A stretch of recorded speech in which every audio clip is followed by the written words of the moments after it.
ನಿನಗೆ ಸ್ತೋತ್ರ. ನಮ್ಮ ವಿಜ್ಞಾಪನೆಯನ್ನು ಗೌರವವನ್ನು ಕರ್ತನೆ ನಿನಗೆ ಸಲ್ಲಿಸುತ್ತೇವೆ ರಾಜ. ನೀನೆಲ್ಲವನ್ನು ಕರ್ತನೆ ಹೊಂದುವುದಕ್ಕೆ ಯೋಗ್ಯನಾದ ದೇವರ ಸ್ವಾಮಿ. ಮಾನ ಮಹಿಮೆ ಪ್ರಭಾವಗಳನ್ನು ಗೌರವವನ್ನು ನಿನಗೊಬ್ಬನಿಗೆ ಸಲ್ಲಿಸುತ್ತಾ ಯೇಸು ಕ್ರಿಸ್ತನ ಮಹಿಮೆಯ ನಾಮದಲ್ಲಿ ಬೇಡಿ ಹೊಂದಿದ್ದೇವೆ ನಮ್ಮ ಪರಲೋಕ ತಂದೆ ದೇವರೇ, ಆಮೆನ್.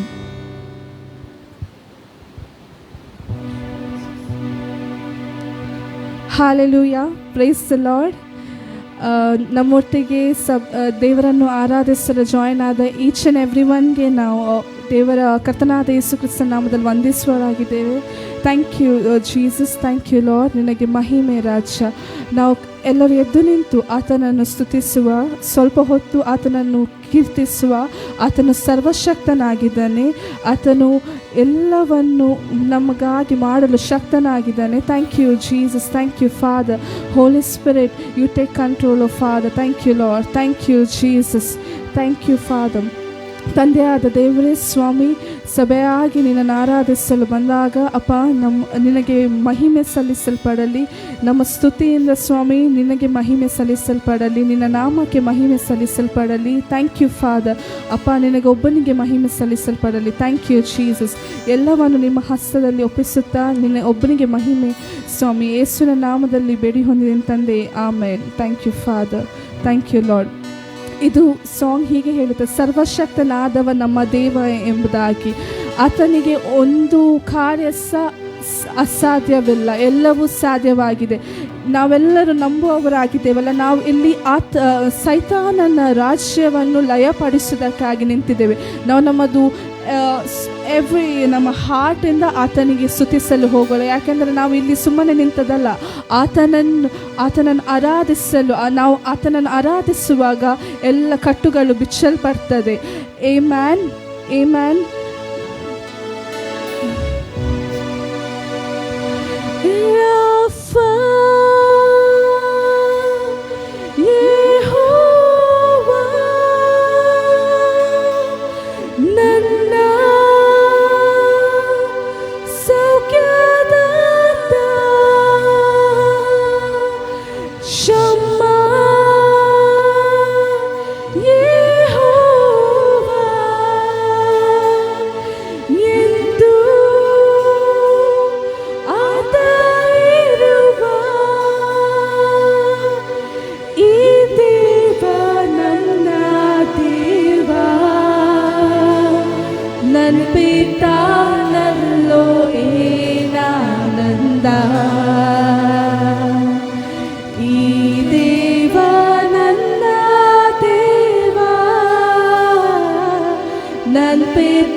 ಸರ್ವಶಕ್ತನಾದವ ನನ್ನ ದೇವ, ನಿನ್ನಿಂದ ಅಸಾಧ್ಯವೂ ಒಂದು ಇಲ್ಲ.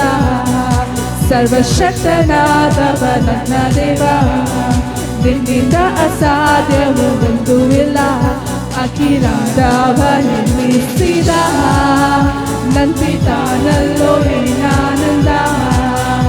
ಅಖಿಲಾಂಡವ ನಿರ್ಮಿಸಿದ ನಂಬಿತಾನಲ್ಲೋ ಏನಾನಂದ. ಯೆಹೋವಾ ನನ್ನ ಸೌಖ್ಯದಾತ, ಶಮ್ಮಾ ಯೆಹೋವಾ ಎಂದು ಅಗಲಿರುವ. ಯೆಹೋವಾ ನನ್ನ ಸೌಖ್ಯದಾತ, ಶಮ್ಮಾ ಯೆಹೋವಾ ಎಂದು ಅಗಲಿರುವ. ಈ ದೇವರನ್ನ ದೇವ ನಂಬಿತಾರಲ್ಲೋ ಏನಾನಂದ.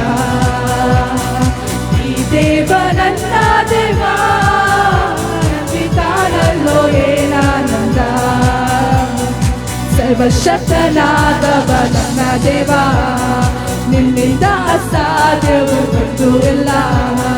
ಸರ್ವಶಕ್ತನಾದವ ನನ್ನ ದೇವ, ನಿನ್ನಿಂದ ಅಸಾಧ್ಯವೂ ಒಂದು ಇಲ್ಲ. ಅಖಿಲಾಂಡವ ನಿರ್ಮಿಸಿದ ನಂಬಿತಾನಲ್ಲೋ ಏನಾನಂದ. ಅಖಿಲಾಂಡವ ನಿರ್ಮಿಸಿ ನಿರ್ಮಿಸಿದ ನನ್ನ ಪಿತಾನಲ್ಲೋ ಏನಾನಂದ. ಶಾಲೋಮ್ ಯೆಹೋವಾ ನನ್ನ ಸಮಾಧಾನ, ನಿಸ್ಸಿ ಯೆಹೋವಾ ನನ್ನ ಜಯ ಧ್ವಜವು.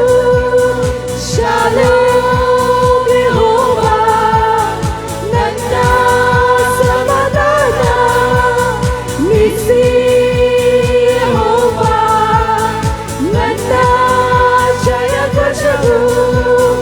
ಈ ದೇವ ನನ್ನ ದೇವ, ನನ್ನ ಪಿತಾನಲ್ಲೋ ಏನಾನಂದ.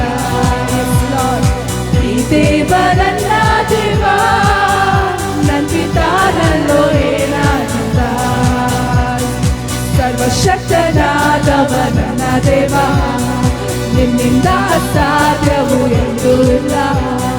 ಸರ್ವಶಕ್ತನಾದವ ನನ್ನ ದೇವ, ನಿನ್ನಿಂದ ಅಸಾಧ್ಯವು ಎಂದೂ ಇಲ್ಲ.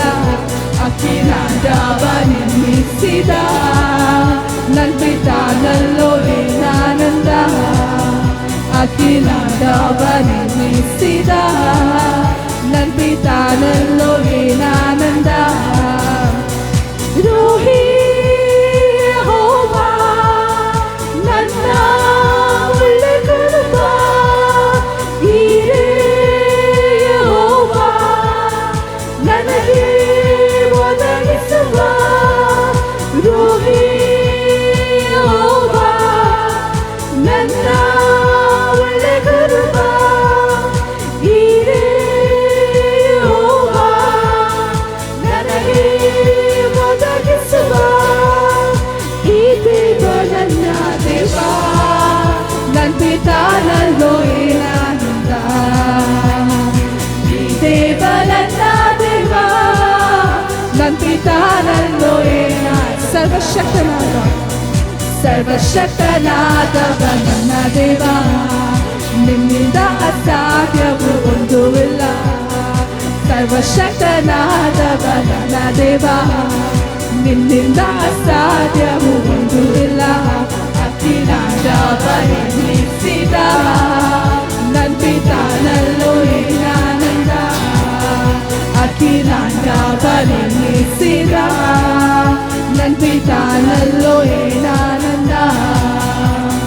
ಮಗದೇಶ್ ಯೆಹೋವಾ ನನ್ನ ಶುದ್ಧ ಮಾರ್ಗ, ಜೀವೋನ್ ಯೆಹೋವಾ ನನ್ನ ನೀತಿ ರಾಜ.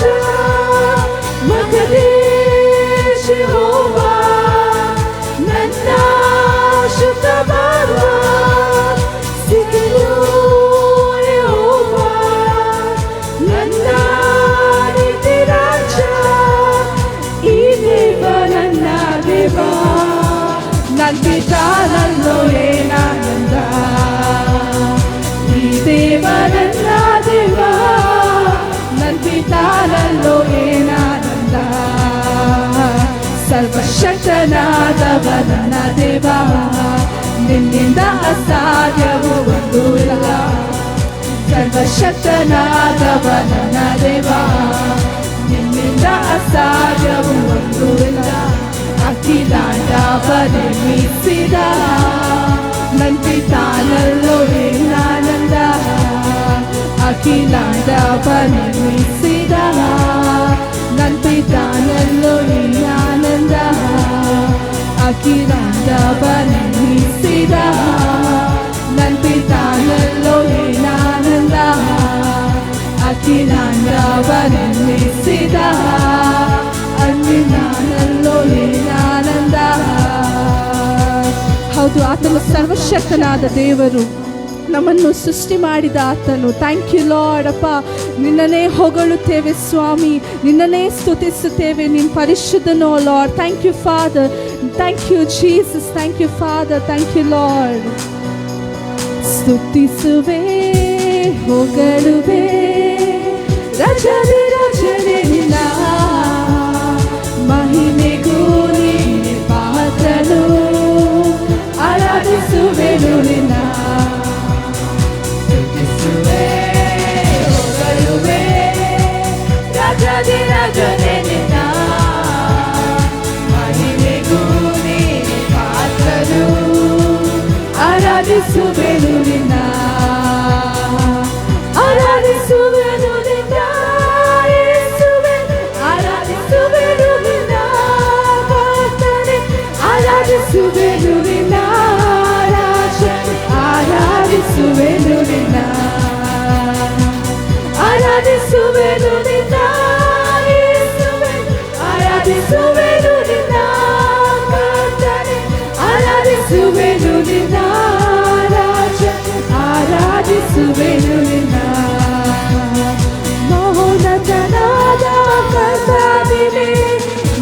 ನಿನ್ನಂತೆ ಬೇರೆ ದೇವರಿಲ್ಲ.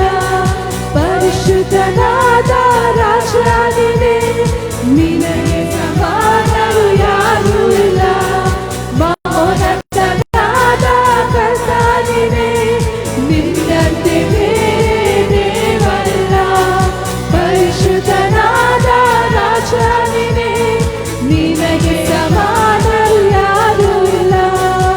ನಿತ್ಯಕ್ಕೂ ಜೀವಿಸುವ ನೀತಿ ರಾಜನೇ, ನಿತ್ಯ ನಿತ್ಯಕ್ಕೂ ನಿನ್ನನ್ನೇ ಸ್ತುತಿಸುವೆ.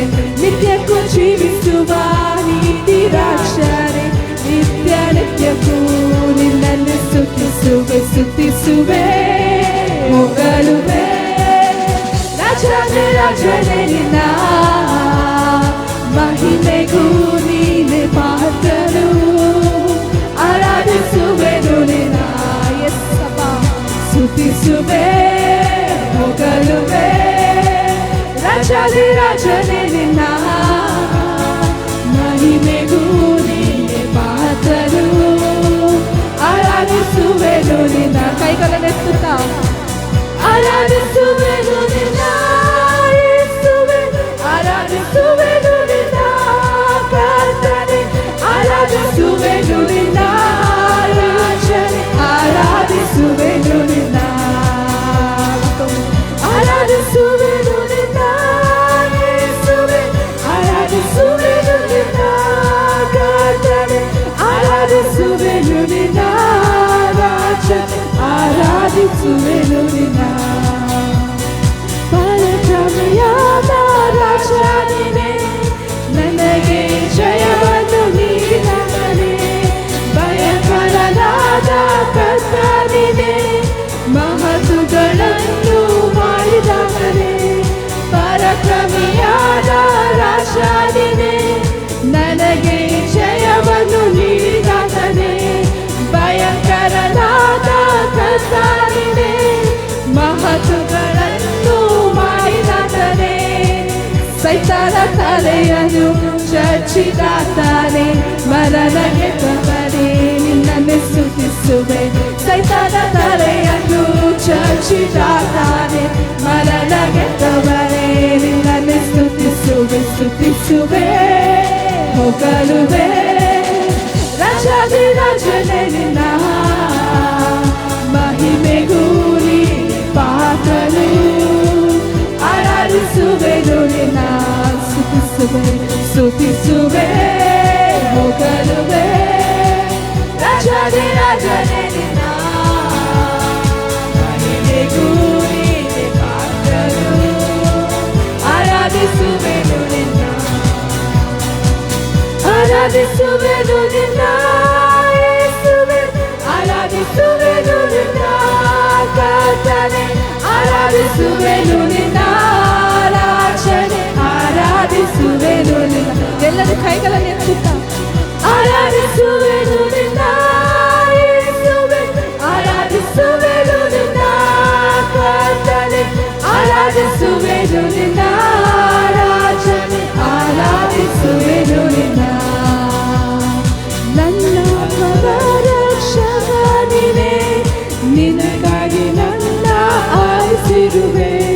ನನ್ನಯ ಆಶ್ರಯ ದುರ್ಗ ನೀನೇ, ಆಪತ್ತುಗಳಿಂದ ತಪ್ಪಿಸಿರುವೆ. ನನ್ನ ರಕ್ಷಕ ನೀನೇ, ನನಗೆ ಆರಿಸಿರುವೆ. ನನ್ನಯ ಆಶ್ರಯ ದುರ್ಗ ನೀನೇ, ಆಪತ್ತುಗಳಿಂದ ತಪ್ಪಿಸಿರುವೆ. ಪಾಪದಿಂದಲೂ ಬಿಡಿಸುವಾತನೇ, ಜೀವಕಾಲವೆಲ್ಲ ನಿನ್ನನ್ನೇ ಸ್ತುತಿಸುವೆ. ಪಾಪದಿಂದ ನನ್ನ ಬಿಡಿಸಿದಾತನೇ, ಜೀವಕಾಲವೆಲ್ಲ ನಿನ್ನನ್ನೇ ಸ್ತುತಿಸುವೆ. ಸ್ತುತಿಸುವೆ, ಹೊಗಳುವೆ. ರಾಜನೇ ರಾಜನೇ ನಿನ್ನ ಮಹಿಮೆಗೂ ನೀನೆ ಪಾತ್ರರು. ಆರಾಧಿಸುವೆನು ನಿನ್ನ. ಸ್ತುತಿಸುವೆ, ಹೊಗಳುವೆ. ರಾಜನೇ ರಾಜನೇ ನಿನ್ನ ಮಹಿಮೆಗೂ ನೀನೆ ಪಾತ್ರರು. ಆರಾಧಿಸುವೆನು ನಿನ್ನ. ಆರಾಧಿಸುವೆನು ನಿನ್ನ ಯೇಸುವೆ, ಆರಾಧಿಸುವೆನು ನಿನ್ನ ಕರ್ತನೆ, ಆರಾಧಿಸುವೆನು ನಿನ್ನ ರಾಜನೇ, ಆರಾಧಿಸುವೆನು ನಿನ್ನ, ಆರಾಧಿಸುವೆನು ನಿನ್ನ ಯೇಸುವೆ, ಆರಾಧಿಸುವೆನು ನಿನ್ನ ಕರ್ತನೆ, ಆರಾಧಿಸುವೆನು ನಿನ್ನ ರಾಜನೇ, ಆರಾಧಿಸುವೆನು ನಿನ್ನ, ಆರಾಧಿಸುವೆನು ನಿನ್ನ ಯೇಸುವೆ, ಆರಾಧಿಸುವೆನು ನಿನ್ನ ಕರ್ತನೆ, ಆರಾಧಿಸುವೆನು ನಿನ್ನ ರಾಜನೇ, ಆರಾಧಿಸುವೆನು ನಿನ್ನ. Yes, Apani, thank you, Lord, thank you, Father. ನಿನಗೆ ಸ್ತುತಿ ಸ್ತೋತ್ರ. Thank you, Jesus, thank you, Father. Thank you, Lord, thank you, Father, thank you, Jesus. ನಿನಗೆ ಸ್ತೋತ್ರಪ್ಪ ಸ್ವಾಮಿ. Thank you, Lord, ನೀ ನಮ್ಮ ಡ್ಯಾಡಿ ಆಗಿದೆಯಪ್ಪ, ನಿನಗೆ ಸ್ತೋತ್ರಪ್ಪ. Thank you, Lord, ನಿನ್ನನ್ನೇ ಸ್ತುತಿಸ್ತೇವೆ, ನಿನ್ನನ್ನೇ ಹೊಗಳುತ್ತೇವೆ Father. Thank you, Jesus. ನನ್ನ ಡ್ಯಾಡಿ ನೀ ಒಳ್ಳೆಯವ, ನನ್ನನೆಂದಿಗೂ ಕೈ ಬಿಡಲಿ, ನನ್ನನೆಂದಿಗೂ ಅಗಲರದೆ. ನನ್ನ ಡ್ಯಾಡಿ ನೀ ಒಳ್ಳೆಯವ, ನಿನ್ನ ಹೆಸರೇ ಮಾಡುವೆ, ನಮ್ಮೊಂದಿಗಿರುವಾತನೇ ಸಂತೈಸುವ ಯೇಸುವೆ. ನನ್ನ ಡ್ಯಾಡಿ ನೀ ಒಳ್ಳೆಯವ, ನನ್ನನೆಂದಿಗೂ ಕೈ ಬಿಡಲಿ, ನನ್ನನೆಂದಿಗೂ ಅಗಲರದೆ. ನನ್ನ ಡ್ಯಾಡಿ ನೀ ಒಳ್ಳೆಯವ, ನಿನ್ನ ಹೆಸರೇ ಮಾಡುವೆ, ನಮ್ಮೊಂದಿಗಿರುವಾತನೇ ಸಂತೈಸುವ ಯೇಸುವೆ. ನಿನ್ನ ಕರಗಳಲ್ಲಿ ನನ್ನ ರೂಪಿಸಿ, ನಿನ್ನ ಶ್ವಾಸವ ಊದಿರುವೆ, ನಿನ್ನ ಕರಗಳಲ್ಲಿ ನನ್ನ ರೂಪಿಸಿ, ನಿನ್ನ ಶ್ವಾಸವ ಊದಿರುವೆ.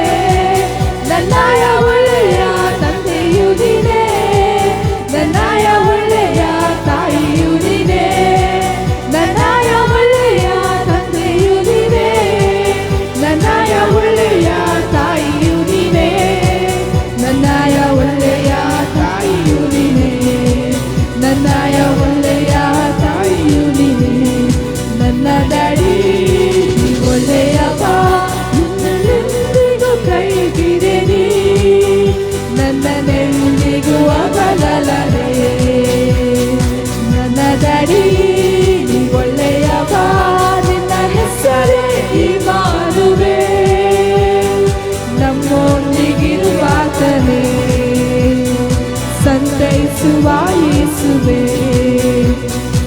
ಅಧಿಕಾರವೆಂಬ ಉಂಗುರ ತೋರಿಸಿ, ಮಹಿಮೆ ಎಂಬ ವಸ್ತ್ರ ಹೊದಿಸಿ, ಅಧಿಕಾರವೆಂಬ ಉಂಗುರ ತೋರಿಸಿ, ಮಹಿಮೆ ಎಂಬ ವಸ್ತ್ರ ಹೊದಿಸಿ, ರಕ್ಷಣೆ ಎಂಬ ಕಿರೀಟ ತೊಡಿಸಿ, ನನಗೊಂದು ಔತಣ ಸಿದ್ಧ ಮಾಡಿದಿ, ರಕ್ಷಣೆ ಎಂಬ ಕಿರೀಟ ತೊಡಿಸಿ, ನನಗೊಂದು ಔತಣ ಸಿದ್ಧ ಮಾಡಿದಿ, ನನಗೊಂದು ಔತಣ ಸಿದ್ಧ ಮಾಡಿದಿ, ನನಗೊಂದು ಔತಣ ಸಿದ್ಧ ಮಾಡಿದಿ. ನನ್ನ ಡ್ಯಾಡಿ ನೀ ಒಳ್ಳೆಯವ, ನಿನ್ನ ಎಂದಿಗೂ ಕೈ ಬಿಡಲಿ, ನನ್ನನೆಂದಿಗೂ ಅಗಲರದೆ. ನನ್ನ ಡ್ಯಾಡಿ ನೀ ಒಳ್ಳೆಯವ, ನಿನ್ನ ಹೆಸರೇ ಮಾಡುವೆ, ನನ್ನೊಂದಿಗಿರುವಾತನೇ ಸಂತೈಸುವ ಯೇಸುವೆ. ನಮ್ಮೊಂದಿಗಿರುವಾತನೇ ಸಂತೈಸುವ ಯೇಸುವೆ. ನನ್ನ ಡ್ಯಾಡಿ ನೀ ಒಳ್ಳೆಯವ, ನನ್ನನೆಂದಿಗೂ ಕೈ ಬಿಡಲಿ, ನನ್ನನೆಂದಿಗೂ ಅಗಲರದೆ, ನನ್ನನೆಂದಿಗೂ ಅಗಲರದೆ. ನನ್ನ ಡ್ಯಾಡಿ ನೀ ಒಳ್ಳೆಯವ, ನಿನ್ನ ಹೆಸರೇ ಮಾಡುವೆ,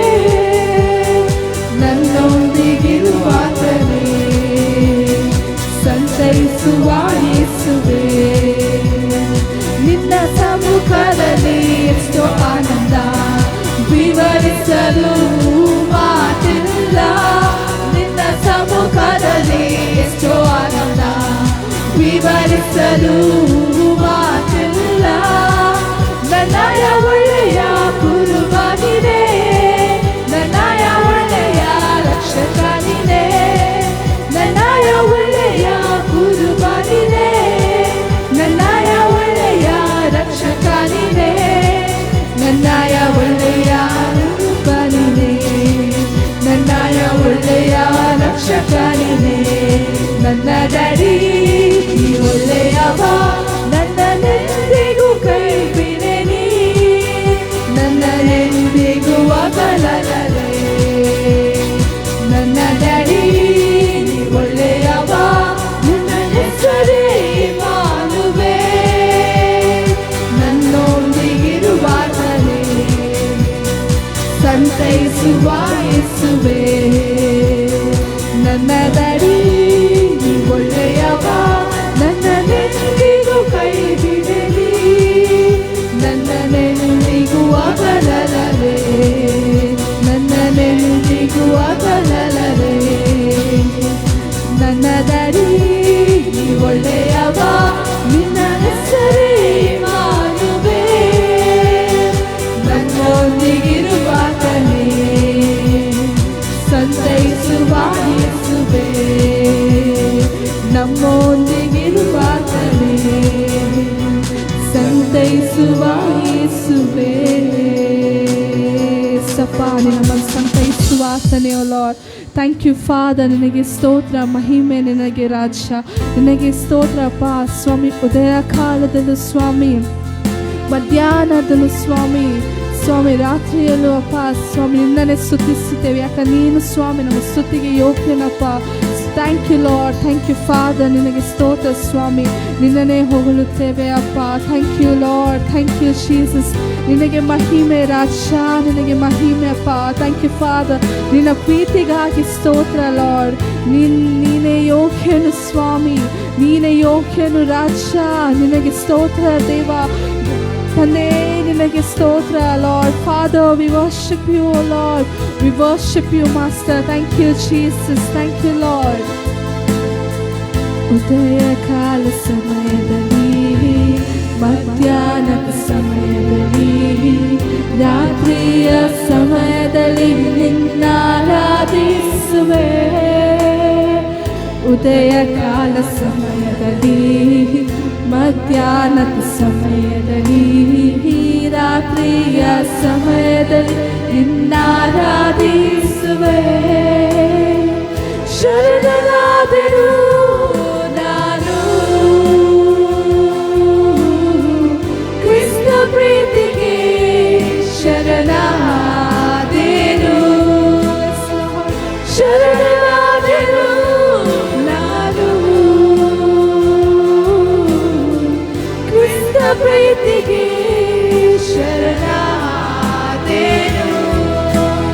ಆರಾಧನೆ, ಆರಾಧನೆ, ಆರಾಧನೆ, ಆರಾಧನೆ, ಆರಾಧನೆ, ಆರಾಧನೆ, ಆರಾಧನೆ, ಆರಾಧನೆ. ಪರಿಶುದ್ಧನು ನೀನು, ಪರಿಶುದ್ಧನು, ನಿನ್ನ ನಾಮವು ಎಂದೆಂದಿಗೂ ಪರಿಶುದ್ಧನು. Yes Lord. ಪರಿಶುದ್ಧನು ನೀನು, ಪರಿಶುದ್ಧನು, ನಿನ್ನ ನಾಮ ಎಂದೆಂದಿಗೂ ಪರಿಶುದ್ಧವು. ಶಾಶ್ವತವಾದದ್ದು ನಿನ್ನ ನಾಮವು, ಸ್ವರ್ಗಕ್ಕೆ ಮಾರ್ಗವು ನಿನ್ನ ನಾಮವೇ. ಶಾಶ್ವತವಾದದ್ದು ನಿನ್ನ ನಾಮವು, ಸ್ವರ್ಗಕ್ಕೆ ಮಾರ್ಗವು ನಿನ್ನ ನಾಮವೇ. ಆರಾಧನೆ, ಆರಾಧನೆ,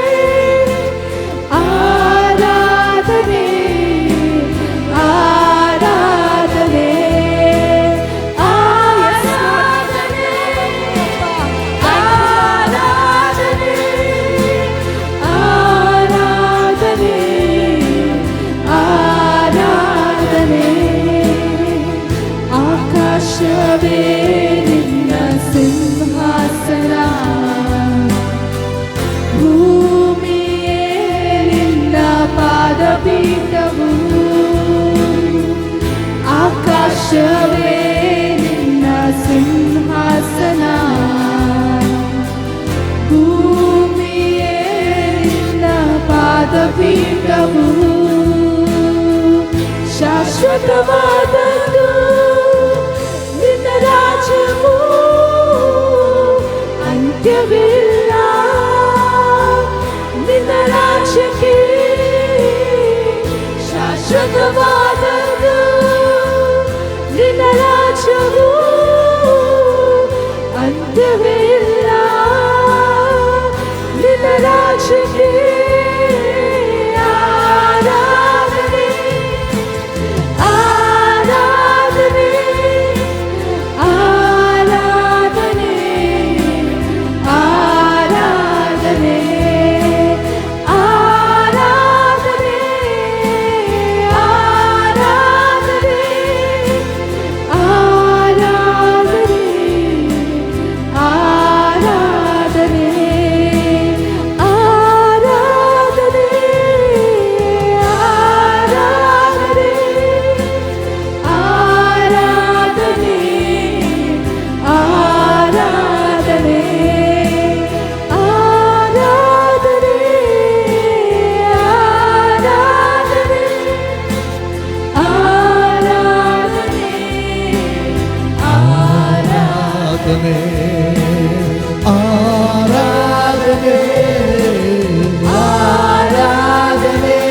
Yes, Father.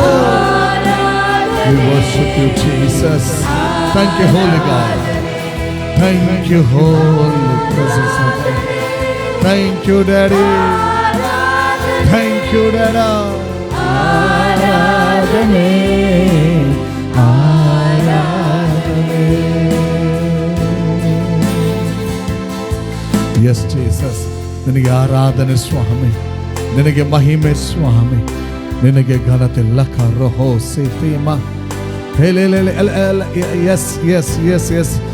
ಓ ರಬಾಬಾ ಸೆಕೀಮ ಮಮಲೆ. ಎಲ್ಲರ ನಮ್ಮ ಬಾಯಿಗಳ ಅಗಲವಾಗಿ ತೆರೆಯೋಣ, ಅಗಲವಾಗಿ ತೆರೆಯೋಣ.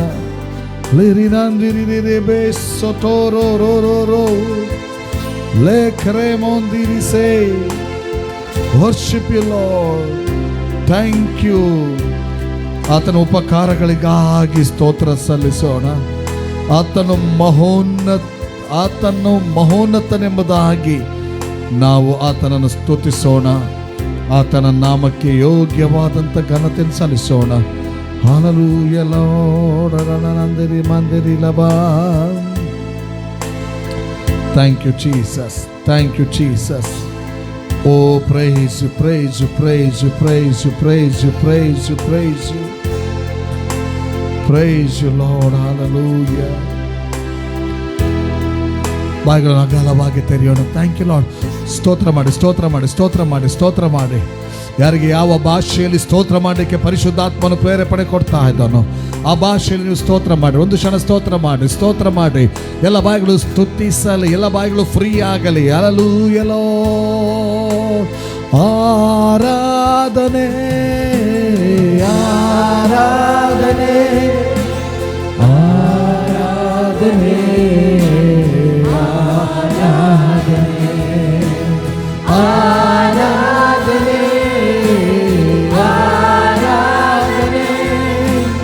ಆರಾಧನೆ ಆರಾಧನೆ. ಎಲ್ಲರೂ ಇನ್ನೊಮ್ಮೆ ಹೇಳು. Come on. ಜೀಸಸ್ ನಿಮಗೆ ಆರಾಧನೆ ರಾಜ. ಓ ನಿಮಗೆ ಮಹಿಮೆ ರಾಜ. ಆರಾಧನೆ ಆರಾಧನೆ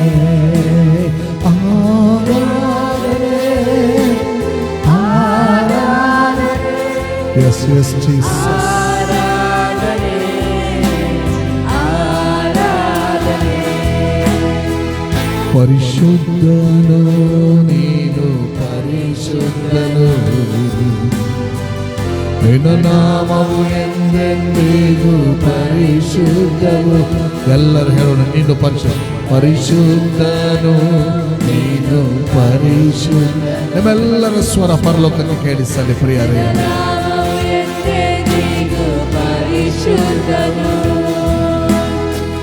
ಶಾಶ್ವತವಾದದ್ದು ನಿನ್ನ ನಾಮವು,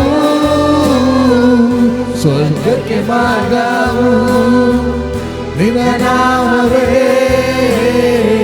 ಶಾಶ್ವತವಾದದ್ದು ಎಸ್ ಫಾದರ್ ನಿನ್ನ ನಾಮವು, ಸ್ವರ್ಗಕ್ಕೆ ಮಾರ್ಗವು ನಿನ್ನ ನಾಮವೇ. ಎಸ್ ಎಸ್ ಎಲ್ಲರೂ ಎಲ್ಲರೂ ಎಲ್ಲರೂ ಎಲ್ಲರೂ come on. Glory Sabimate. Yes, Holy God. We praise you, we worship you. King of kings, Lord of lords. You're almighty, you're almighty, you're almighty. You know me. Glory, glory, glory. Glory.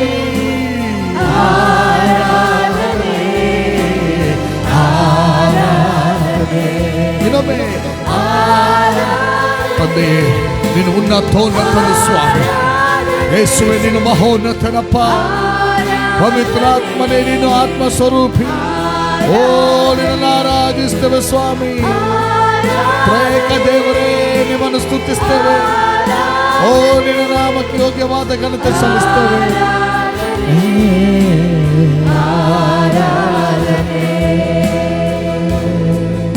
ಲೈಕಾರಾಮಂದೆ ಸಭೆ free ಆಗಿರಿ. ಆತನನ್ನು ಆರಾಧಿಸಕ್ಕಾಗಿ, ಆತನನ್ನು ಸ್ತುತಿಸಕ್ಕೆ ನಿಮ್ಮ ಬಾಯಿಗಳನ್ನ ತೆರೆಯಿರಿ ಪ್ರಿಯ. Free ಆಗೋಣ. Come on.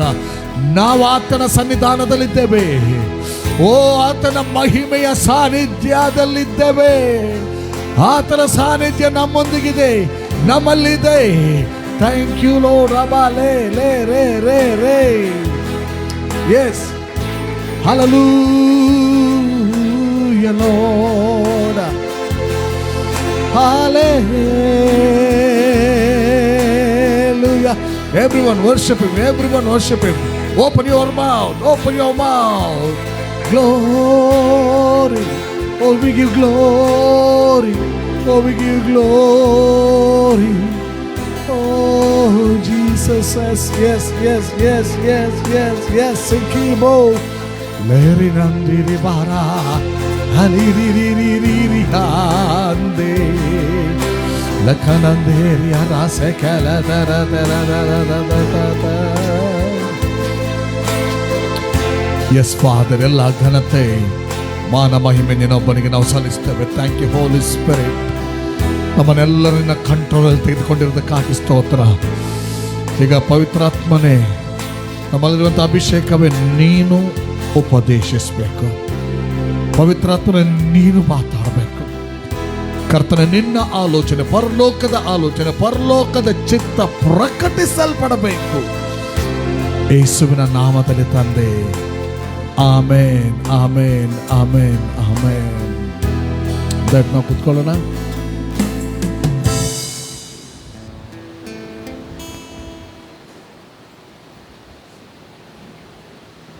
Hallelujah. ಈ ಲೋಕದಲ್ಲಿ, ಈ ಭೂಲೋಕದಲ್ಲಿ ಅನೇಕ ಸಂದರ್ಭದಲ್ಲಿ ಜನರು ಕೂಡಿ ಬರ್ತಾರೆ ಅಲ್ವಾ? ಬೇರೆ ಬೇರೆ ಸಮಯ ಸಂದರ್ಭಕ್ಕನುಸಾರವಾಗಿ ಜನರು ಕೂಡಿ ಬರುತ್ತಾರೆ. ಅದೇ ಪ್ರಕಾರ ನಾವು ಕೂಡ ಇವತ್ತು ಕೂಡಿ ಬಂದಿದ್ದೇವೆ. ನಾವು ಕೂಡಿ ಬಂದದ್ದು ಯಾಕೆ? ಕರ್ತನನ್ನು. Hallelujah, hallelujah. ನಾನು ನಂಬ್ತೇನೆ ಇವತ್ತು ನನ್ನ ನಿಮ್ಮ ನಿಮಿತ್ತ ದೇವರಿಗೆ ಸಂತೋಷ ಆಗಿದೆ. ದೇವ ಜನರು ನಾವಿಲ್ಲೆಲ್ಲರೂ ಸೇರಿ ಬಂದು ಹೃದಯಪೂರ್ವಕವಾಗಿ ಕರ್ತನನ್ನು ನಾವು ಆರಾಧಿಸಿದ್ದೇವೆ. ಹಲ್ಲೆಲೂಯಾ. ನಮಗೆ ಬಾಯಿ ಬಿಡುವ ಪ್ರಾಕ್ಟೀಸ್ ಇದೆ ಅಲ್ವಾ? Hallelujah, hallelujah, hallelujah. ನಾವು ಸಭೆಯಾಗಿ ಕೂಡಿ ಬಂದಿದ್ದೇವೆ.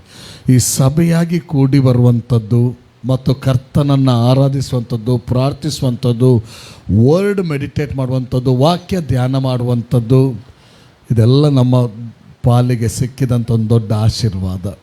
Hallelujah, hallelujah, hallelujah. ಒಬ್ಬನಿಗೆ ಒಂದು ಬಂಗಾರ ಸಿಗ್ತದಂತ ತಿಳ್ಕೊಳ್ಳಿ, ಚಿನ್ನ ರಸ್ತೆಯಲ್ಲಿ ವಾಹ್ ನಾನೆಂಥ ಭಾಗ್ಯವಂತ, ನನಗೆ ಸಿಕ್ಕಿತ್ತು, ಬಂಗಾರ ಸಿಕ್ಕಿತ್ತು. ಕಾರಣ ಆ ಮಾತನ್ನು ಅವನು ಹೇಳಲಿಕ್ಕೆ ಇದ್ರ. ಈಗ ಆ ಬಂಗಾರವನ್ನು ಕೊಟ್ಟರೆ ಹಣ ಸಿಗ್ತದೆ, ಹಣ ಕೊಟ್ಟರೆ ಏನಾದರೂ ಮಾಡ್ಕೊಳ್ಬೋದಲ್ವ. ಆದರೆ ನಮಗೆ ಸಭೆಯಾಗಿ ಸೇರಿ ಬರುವಂಥ ಒಂದು ಹಕ್ಕು ಕ್ರಿಸ್ತನಲ್ಲಿ ನಮಗೆ ಸಿಕ್ಕಿದೆ. ಇದು ದೊಡ್ಡ ಭಾಗ್ಯ ನಮ್ಮದು. ನಮಗೆ ಸಭೆಯಾಗಿ ಸೇರಿ ಬಂದು ಆತನನ್ನು ಆರಾಧಿಸುವಂಥ ಒಂದು ಭಾಗ್ಯ ಸಿಕ್ಕಿದೆ. ಇದು ದೊಡ್ಡ ಭಾಗ್ಯ. ಹಲ್ಲೆಲೂಯಾ. ಪ್ರಾರ್ಥಿಸುವಂಥ, ಆತನ ಸನ್ನಿಧಾನದಲ್ಲಿ ಬಂದು ಪ್ರಾರ್ಥನೆ ಮಾಡುವಂಥ ಒಂದು ಭಾಗ್ಯ, ಇದು ನಾನು ಭಾಗ್ಯ ಅಂತಲೇ ಹೇಳ್ತೇನೆ. ಒಬ್ಬ ಸಂಗೀತಗಾರ ಹೀಗೆ ಹೇಳ್ತಾನೆ, ಏನು ಹೇಳ್ತಾನೆ ಗೊತ್ತುಂಟ? ಎಷ್ಟೊಂದು ಭಾಗ್ಯ, ಎಷ್ಟೊಂದು ಭಾಗ್ಯ, ಕ್ರಿಸ್ತೇಸು ಸೇವೆ ಎಲ್ಲಿ ನನಗೆ, ಆ ಭಾಗ್ಯವನ್ನೇ, ಆ ಭಾಗ್ಯವನ್ನೇ ನೀವೆಲ್ಲರೀಗ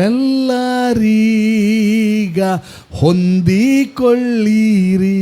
ನೋಡಿ, ಕ್ರಿಸ್ತೇಸು ಸೇವೆ ಅನ್ನುವಂಥದ್ದು ಒಂದು ಭಾಗ್ಯ ಅಂತ ಸಂಗೀತಗಾರ ವಿವರಣೆ ಮಾಡ್ತಾನೆ. ಹಲ್ಲೆಲೂಯಾ. ಒಂದು ಚಿನ್ನ ಸಿಕ್ಕಿದ್ರೆ ನನ್ನ ಗುಡ್ ಲಕ್ಕಿಯ, ನನ್ನ ಭಾಗ್ಯ ಅಂತಾರೆ. ಅದು ಇವತ್ತಿದ್ದು ನಾಳೆ ಇಲ್ಲದೆ ಹೋಗುವಂಥದ್ದು. ಆದರೆ ಆತ್ಮಿಕವಾದಂಥ ಸಂಗತಿ ಅಥವಾ ಆತ್ಮಿಕ ವಿಷಯದ ಭಾಗ್ಯ ಯಾರ ಜೀವಿತಕ್ಕೆ ಅದು ಅನುಗ್ರಹಿಸಲ್ಪಟ್ಟಿದೋ ಅದು ಇವತ್ತು ಇದ್ದು ಇಲ್ಲದೆ ಹೋಗುವಂಥ ಸಂಗತಿ ಅಲ್ಲ, ಅದು ನಿತ್ಯ ನಿರಂತರಕ್ಕೂ ಉಳಿಯುವಂಥ ಸಂಗತಿ. ಹಲ್ಲೆಲೂಯಾ. ಆದ್ದರಿಂದ ನಾನು ಇಲ್ಲಿ ಬಂದು ನಿಂತಾಗ ನನಗೆ ಒಂದು ಸ್ಟ್ರೈಕ್ ಆಯಿತು, ನನಗೆ ಒಂದು ಫ್ಲ್ಯಾಶ್ ಆಯಿತು ಮನಸ್ಸಿಗೆ. ಲೋಕದಲ್ಲಿ ಬೇರೆ ಬೇರೆ ಸಭೆ ಸೇರ್ತದೆ, ಬೇರೆ ಬೇರೆ ಕಾರಣದ ಸಭೆ ಸೇರ್ತದೆ. ಆದರೆ ಎಲ್ಲ ಸಭೆಗಳಿಂದ ಗ್ರೇಟ್ ಸಭೆ ಅಂದರೆ ಕ್ರಿಸ್ತನ ಸಭೆ ಸೇರಿ ಬರುವಂಥದ್ದು great. Hallelujah. Are you happy? ನೀವು ಖುಷಿಯಲ್ಲಿದ್ದೀರಾ? ಸಂತೋಷದಲ್ಲಿದ್ದೀರಾ? ಹಲ್ಲೆಲೂಯಾ.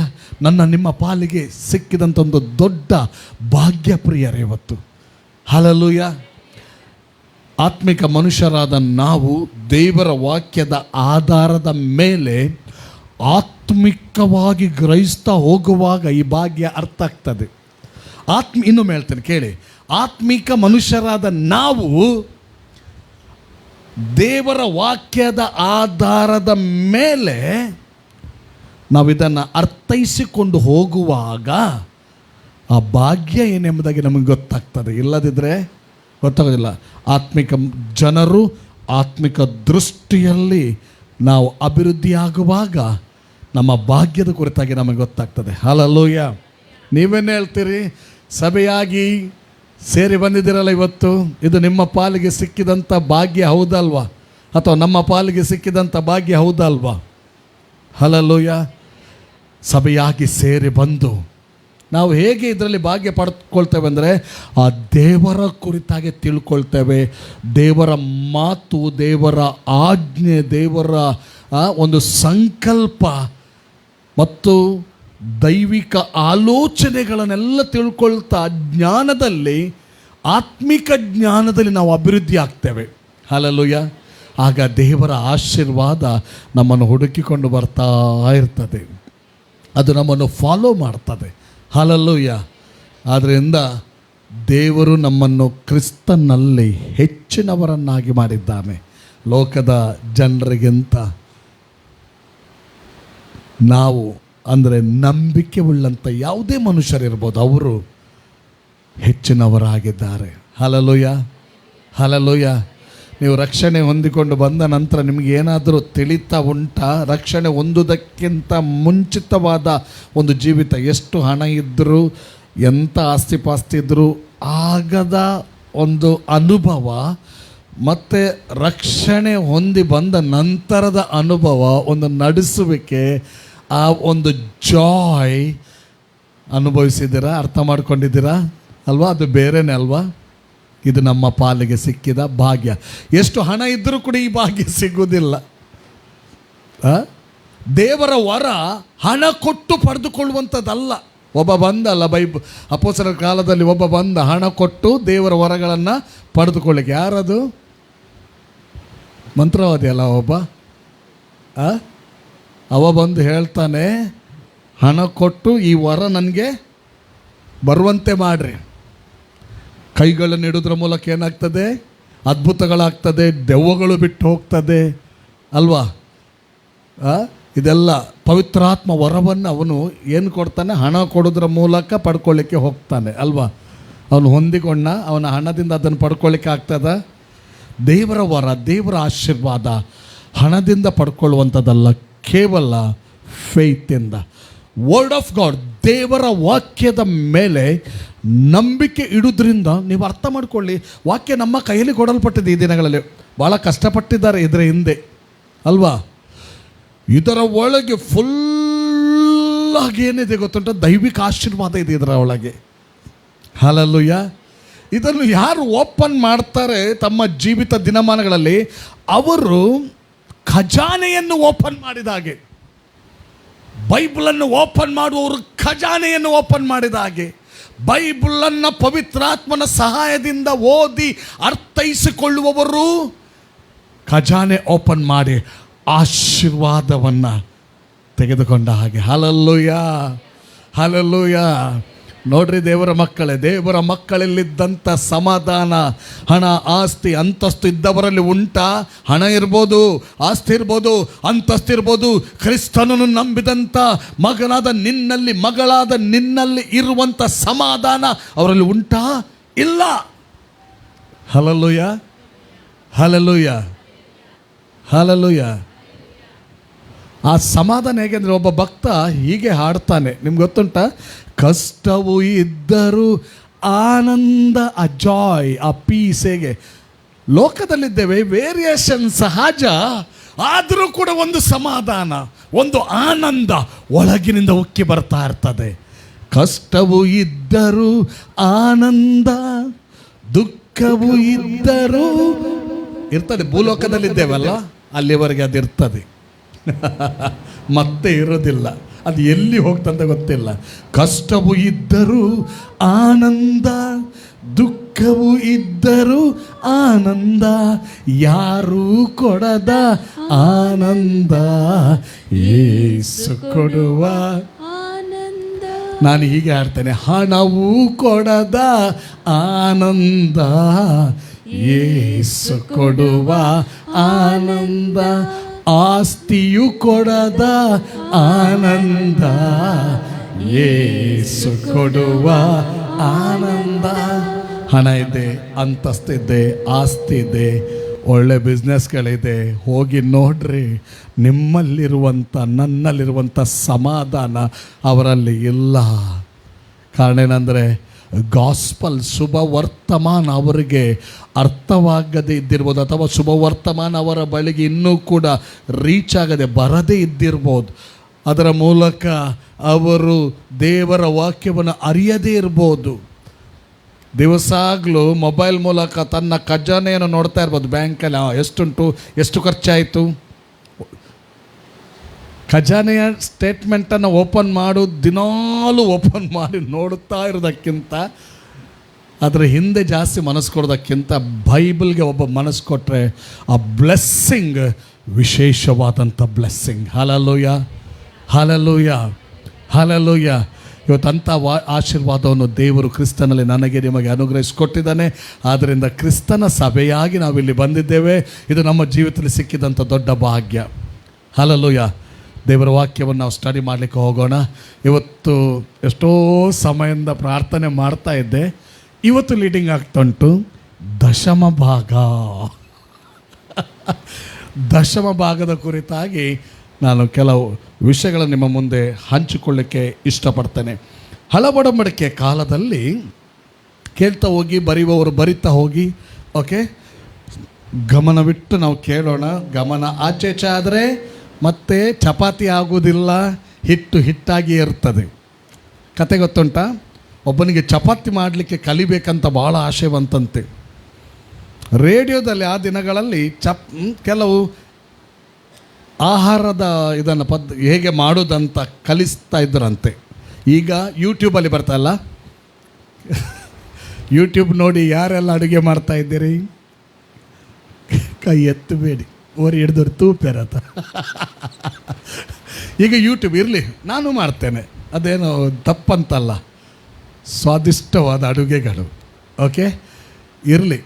ಓಕೆ, ಮುಂಚಿನ ಕಾಲ ಇತ್ತು ಹಿರಿಯರಿಂದ ಕಲಿಯುವ ಕಾಲ. ಈಗ ಆ ಹಿರಿಯರು ನಮ್ಮ ಯೂಟ್ಯೂಬ್ ಆಗಿದ್ದಾರೆ. ನಮ್ಮ ಅಜ್ಜಮ್ಮ ಎಲ್ಲ ಯೂಟ್ಯೂಬ್ ಈಗ ಕಲಿಸ್ತಾರೆ. ಒಳ್ಳೆಯದು. ಓಕೆ, ಏನು ಹೇಳ್ತಾ ಬಂದೆ ನಾನು? ಚಪಾತಿ. ಒಂದು ಸ್ಮೈಲ್ ಕೊಡಿ, ಹೆದರಿಕೆ ಆಗ್ತದೆ ನನಗೆ. ಕಡೆಯಲ್ಲಿ ಒಂದು ಒಳ್ಳೆ ಸ್ಮೈಲ್ ಬರ್ತಾ ಉಂಟು. ಹೆಂಗೋ ಪೋಡಿಗೆ ಪುಣ್ಯಗಳು ಯಾಂದಾಲ ಮಲ್ದಿದ್ದೀನಿಗಲೇ. ಕೆಲವು ಪ್ರೀಚರ್ ಆದರೆ ಬೈದು ಮಾತಾಡ್ತಾರೆ, ನಾವು ನಗಡಿ ಮಾತಾಡೋದು. ಹಲಲುಯ್ಯ. ಓಕೆ, ರೇಡಿಯೋ ಇಟ್ಟಂತೆ, ರೇಡಿಯೋ ಇಟ್ಟು ಬಂತಂತೆ. ಚಪಾತಿ ಮಾಡುವ ವಿಧಾನ. ಹಿಟ್ಟನ್ನು ತೆಗೆದುಕೊಳ್ಳ್ರಿ, ಹಿಟ್ಟು ತೆಗೆದುಕೊಂಡಂತೆ ಬೇಕಾದಷ್ಟು ಉಪ್ಪನ್ನು ಸೇರಿಸಿಕೊಳ್ಳಿರಿ, ಉಪ್ಪನ್ನು ಸೇರಿಸ್ಕೊಂಡಂತೆ. ಮತ್ತು ಸಡನ್ನಿ ಏನೋ ಒಂದು ಮೈಂಡ್ ಡೈವರ್ಟ್ ಆಯ್ತಂತೆ. ರಪ್ಪ ಆಚೆ ಹೋಗಿ ಏನೋ ಕೆಲಸ ಮಾಡಿ ಈಚೆ ಬರುವಾಗ ನೀರು ಹಾಕಿರಿ ಎಂಬುದನ್ನು ಆತನಿಗೆ ಮಿಸ್ ಮಾಡಿಕೊಂಡ. ಅದು ನೀರು ಹಾಕುವಂಥ ಪಾರ್ಟನ್ನು ಮಿಸ್ ಮಾಡಿಕೊಂಡ.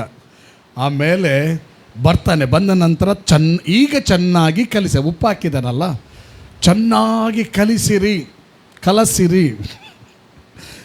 ಬೆರೆಸಿರಿ. ಓಕೆ, ಕಲಿಸ್ತಾ ಅಂತ. ಅದನ್ನು ಉಂಡೆ ಮಾಡಿರಿ. ಉಂಡೆ ಮಾಡ್ತಾ ಇದ್ದಾನೆ, ಪೊಡಿ ಈಗ ಅದನ್ನು ಎಂತ ಹೇಳೋದು, ಅದಕ್ಕೆ ರಾಟಣಿಗೆಂದ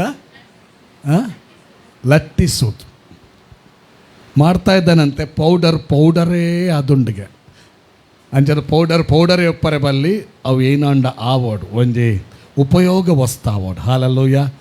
ಹಲಲ್ಲೂಯ್ಯ. ನಾವು ಕೇಳುವಾಗ, ಆಳವಾಗಿ ಗಮನ ಕೊಡುವಾಗ ದೇವರು ತನ್ನ ವಾಕ್ಯದ ಮೂಲಕ ನಮಗೆ ಅನೇಕ ಗೂಢಾರ್ಥಗಳನ್ನು ರಿವೀಲ್ ಮಾಡ್ತಾರೆ. ಹಲಲ್ಲೂಯ್ಯ. ದಶಮ ಭಾಗದ ಬಗ್ಗೆ ನಮಗೆ ಅನೇಕರಿಗೆ ಅನೇಕ ಕನ್ಫ್ಯೂಷನ್ ಇದೆ. ಕೆಲವರು ನಾವು ಕೊಡ್ತೇವೆ, ಕೆಲವರು ನಾವು ಕೊಡೋದಿಲ್ಲ, ಅದು ಹೊಸ ಒಡಂಬಡಿಕೆಗೆ ಸಂಬಂಧಪಟ್ಟದಲ್ಲ, ಇಂತೆಲ್ಲ ಆಲೋಚನೆಗಳು. ನೋಡೋಣ, ದೇವರ ವಾಕ್ಯದ ಆಲೋಚನೆಯನ್ನು ಪಡೆದುಕೊಳ್ಳೋಣ.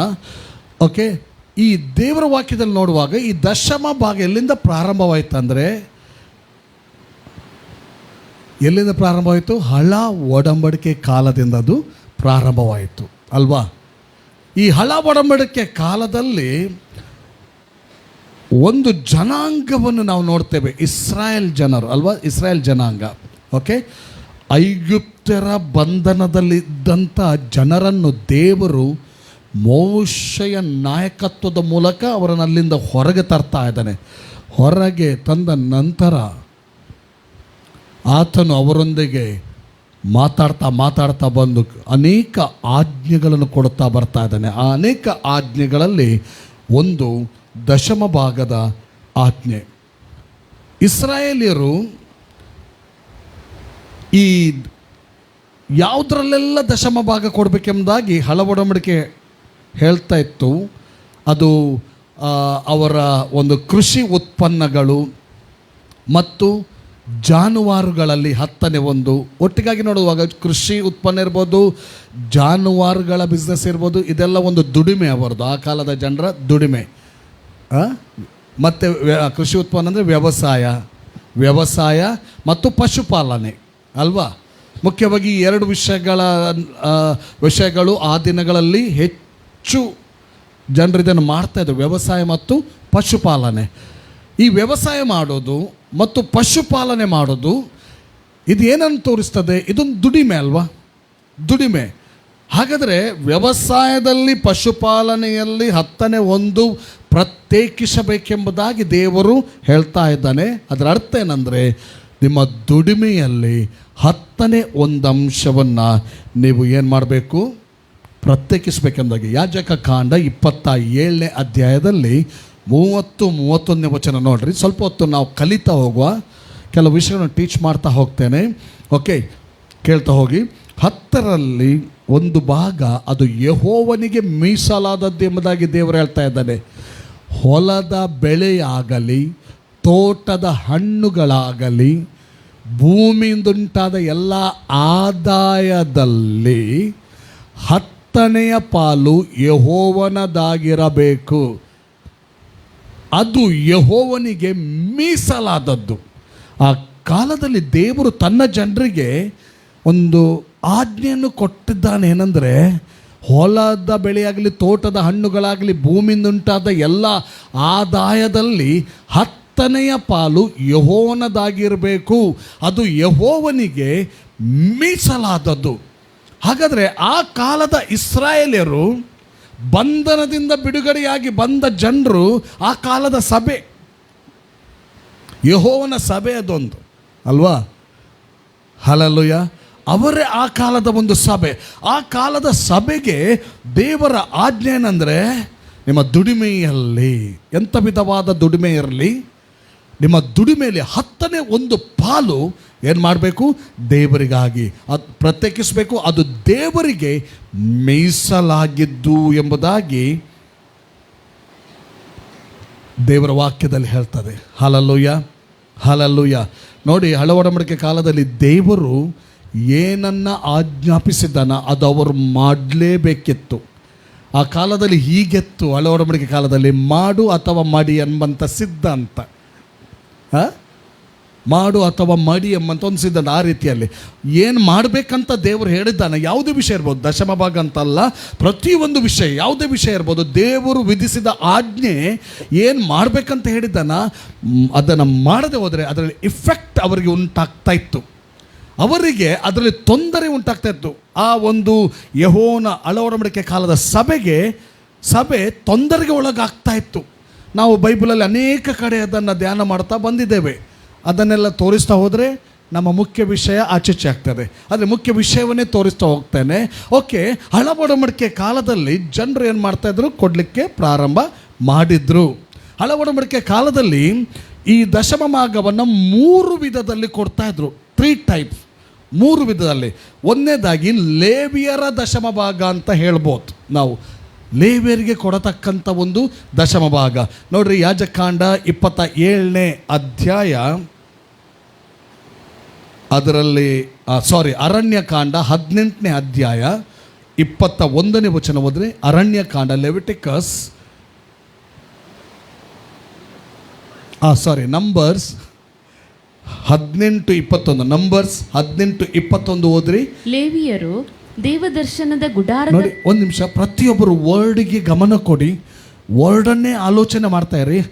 ದೇವರ ಶಕ್ತಿ ಪ್ರಕಟವಾಗ್ತದೆ ವಾಕ್ಯದ ಮೂಲಕ. ಹಲ್ಲೆಲೂಯ. ಓಕೆ, ಲೇವಿಯರು ದೇವದರ್ಶನದ ಗುಡಾರದ ಪರಿಚರ್ಯವನ್ನು ಮಾಡುವುದಕ್ಕಾಗಿ ಇಸ್ರಾಯೇಲ್ಯರಿಂದ ಸಕಲ ಪದಾರ್ಥಗಳ 10ನೇ ಪಾಲನ್ನು ಗೊತ್ತು ಮಾಡಿಕೊಟ್ಟಿದ್ದೇನೆ. ಹಲ್ಲೆಲೂಯ. ಇಸ್ರಾಯೇಲರು ಏನಾದರೂ 10ನೇ ಒಂದು ಪಾಲು ಕೊಡೋದಾದರೆ ಅದರ ಕೆಲವು ಉದ್ದೇಶ ಉಂಟು. ಅದರಲ್ಲಿ ಒಂದು ಮುಖ್ಯವಾದ ಉದ್ದೇಶ, ಲೇವಿಯರಿಗೆ ಯಾವುದೇ ಪಾಲಿಲ್ಲ. ಗೊತ್ತುಂಟು ನಿಮಗೆ? ಸ್ವಾಧೀನ ಕೊಳ್ಳಿಕ್ಕಿರುವಂಥ ಕಾನಾನ್ ದೇಶದಲ್ಲಿ ಅವರಿಗೆ ಭೂ ಸ್ವಾಸ್ಥ್ಯ ಯಾವ ಪಾಲಿಲ್ಲ. ಅರ್ಥ ಆಗ್ತುಂಟ ನಿಮಗೆ? ಅವ್ರಿಗೆ ಯಾವ ದುಡಿಮೆ ಇಲ್ಲ, ಯಾವ ಪಾಲಿಲ್ಲ ಅವ್ರಿಗೆ. ಯಾರಿಗೆ? ಯಾಜಕರಿಗೆ, ಲೇವಿ ಕುಟುಂಬದ ಯಾಜಕರಿಗೆ. ಲೇವಿಯರಂದರೆ ದೇವದರ್ಶನ ಗುಡಾರದಲ್ಲಿ ಸೇವೆ ಮಾಡುವವರು ಅವರು, ಅಲ್ವಾ? ಆ ಕಾಲದಲ್ಲಿ ದೇವರ ಸೇವೆಯನ್ನು ಯಾರ್ಯಾರು ಮಾಡಲಿಕ್ಕೆ ಇರಲಿಲ್ಲ. ದೇವದರ್ಶನದ ಗುಡಾರದ ಸೇವೆಯನ್ನು ಲೇವಿ ಕುಲವೇ ಮಾಡಲಿಕ್ಕೆ. ಹಲ್ಲೆಲೂಯ, ಹೌದಲ್ವಾ? ಆದ್ದರಿಂದ ಅವರಿಗೆ ಏನಿಲ್ಲ ಗೊತ್ತುಂಟ? ಸ್ವಾಸ್ಥ್ಯ ಇಲ್ಲ, ಹೌದಲ್ಲ? ಈ ಕಾನಾನ್ ದೇಶ ವಶಪಡಿಸಿಕೊಂಡ ನಂತರ ದೇವರು ಬೇರೆ ಕುಲಕ್ಕೆಲ್ಲ ಸ್ವಾಸ್ಥ್ಯವನ್ನು ಹಂಚಿಕೊಟ್ಟಿದ್ದಾನೆ. ಆದರೆ ಇವರಿಗೆ ಏನು ಸ್ವಾಸ್ಥ್ಯ ಇಲ್ಲ. ಈಗ ಅವರಿಗೂ ಕೂಡ ಒಂದು ಜೀವನ ಇದೆ. ಅವರು ದೇವರ ಸೇವೆಯಲ್ಲೇ ಇರುವವರು. ಅವರಿಗೂ ಕೂಡ ಒಂದು ಜೀವನ ಇದೆ. ನೋಡ್ರಿ, ಹೊಸ ಒಡಂಬಡಿಕೆಯಲ್ಲಿ ಕೂಡ ಈ ಪಾಯಿಂಟನ್ನು ಅಪೊಸ್ತಲನಾದ ಪೌಲನು 1ನೇ ಕೊರಿಂಥಿಯನ್ 9ನೇ ಅಧ್ಯಾಯ 14ನೇ ವಚನ ಓದುವಾಗ, 1 ಕೊರಿಂಥಿಯನ್ ಚಾಪ್ಟರ್ 9 ವರ್ಸ್ 14 ಈ ವಾಕ್ಯದ ಆಧಾರದಲ್ಲಿ ಅಲ್ಲಿ ಕೂಡ ಒಂದು ಮೆನ್ಷನ್ ಮಾಡಿದ್ದಾನೆ. ಹೊಸ ಒಡಂಬಡಿಕೆಯ ಕಾಲದ ಸೇವಕರು ಕೂಡ ಅದರಲ್ಲಿ ಜೀವಿಸುವುದು ಎಂಬುದಾಗಿ. 9:14. ಅದೇ ರೀತಿಯಾಗಿ ಕರ್ತನು ಸಹ ಸುವಾರ್ತೆಯನ್ನು ಸಾರುವವರು ಸುವಾರ್ತೆಯಿಂದಲೇ ಜೀವನ ಮಾಡಬೇಕೆಂದು ನೇಮಿಸಿದನು. ಹಳ ಒಡಂಬಡಿಕೆಯ ಒಂದು ಥಾಟನ್ನೇ ಹೊಸ ಒಡಂಬಡಿಕೆಯಲ್ಲಿ ಶೇರ್ ಮಾಡ್ತಾ ಇದ್ದಾನೆ. ಯಾರು? ಅವನಿಗೆ ಪ್ರಕಟ ಆಗಿದೆ. ಸೇವೆಯಲ್ಲಿ ಇರುವವರು, ದೇವದರ್ಶನ ಗುಡಾರದಲ್ಲಿ ಇರುವವರು ಅವರಿಗೆ ಯಾವುದೇ ಸ್ವಾಸ್ಥ್ಯ ಇಲ್ಲ. ಹಡವಡಂಬಡಿಕೆ ಕಾಲದಲ್ಲಿ ಅವರಿಗೆ ಸ್ವಾಸ್ಥ್ಯ ದೇವರೇ, ಅವರಿಗೆ ಆಧಾರ ದೇವರೇ. ಆದ್ದರಿಂದ ಆ ಜನರು ಏನು ಮಾಡಬೇಕು ಅಂತುಂಟ, ತಮ್ಮ ದಶಮ ಭಾಗ ಲೇವಿಯರಿಗಾಗಿ ಕೂಡ ಪ್ರತ್ಯೇಕಿಸಬೇಕಾದಂಥ ದಶಮ ಭಾಗ ಇತ್ತು. ಇಲ್ಲಿ ಹೊಸ ಒಡಂಬಡಿಕೆ ಕಾಲಕ್ಕೆ ತಿರುಗಿಸುವಾಗ ಪೌಲನು ಕೂಡ ಒಂದು ಮಾತು ಹೇಳ್ತಾನೆ. ಅದೇ ರೀತಿಯಾಗಿ ಕರ್ತನು ಸಹ ಸುವಾರ್ತೆಯನ್ನು ಸಾರುವವರು ಸುವಾರ್ತೆಯಿಂದಲೇ ಜೀವನ ಮಾಡಬೇಕೆಂದು ನೇಮಿಸಿದನು. ಒಂದು ವೇಳೆ ಸುವಾರ್ಥ ಸೇವೆಯನ್ನು ಮಾಡುವವನು ಅವನು ಪರ್ಸನಲ್ ಆಗಿ ಹಣ ಖರ್ಚು ಮಾಡಿದೆ, ದಟ್ ಇಸ್ ನಾಟ್ ಸಿನ್.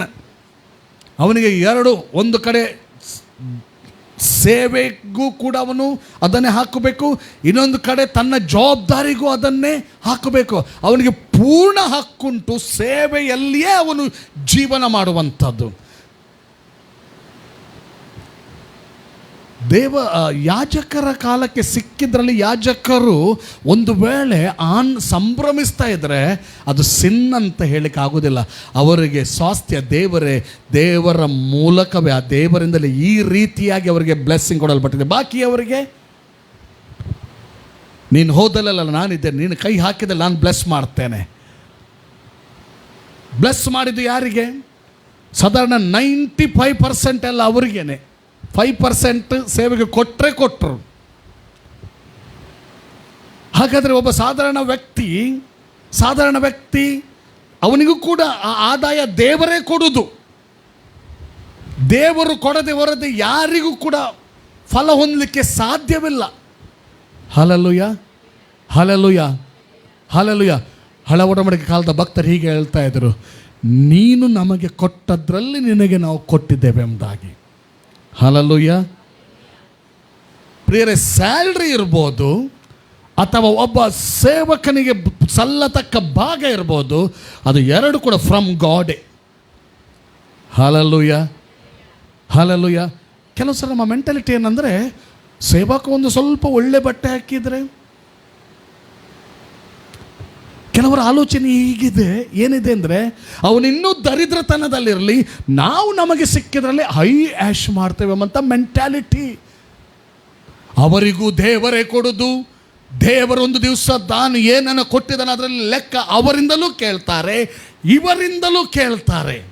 ಎರಡು ಕಡೆ ಕೂಡ ಲೆಕ್ಕ ಕೊಡಬೇಕಾಗಿದೆ ಒಂದು ದಿನ ಬರುವಾಗ. ಆದರೆ ಎನಿವೇ ಇರಲಿ, ನಾವು ಮತ್ತೆ ಕೆಲವು ಹೊಸ ಒಡಂಬಡಿಕೆ ಆಲೋಚನೆಗೆ ಮತ್ತೆಗೆ ಬರೋಣ. ಹಳ ಒಡಂಬಡಿಕೆ ಆಲೋಚನೆಯಲ್ಲಿ ಮುಂದುವರಿಯೋಣ. ನೋಡ್ರಿ ಪ್ರಿಯರೇ, ನೋಡ್ರಿ,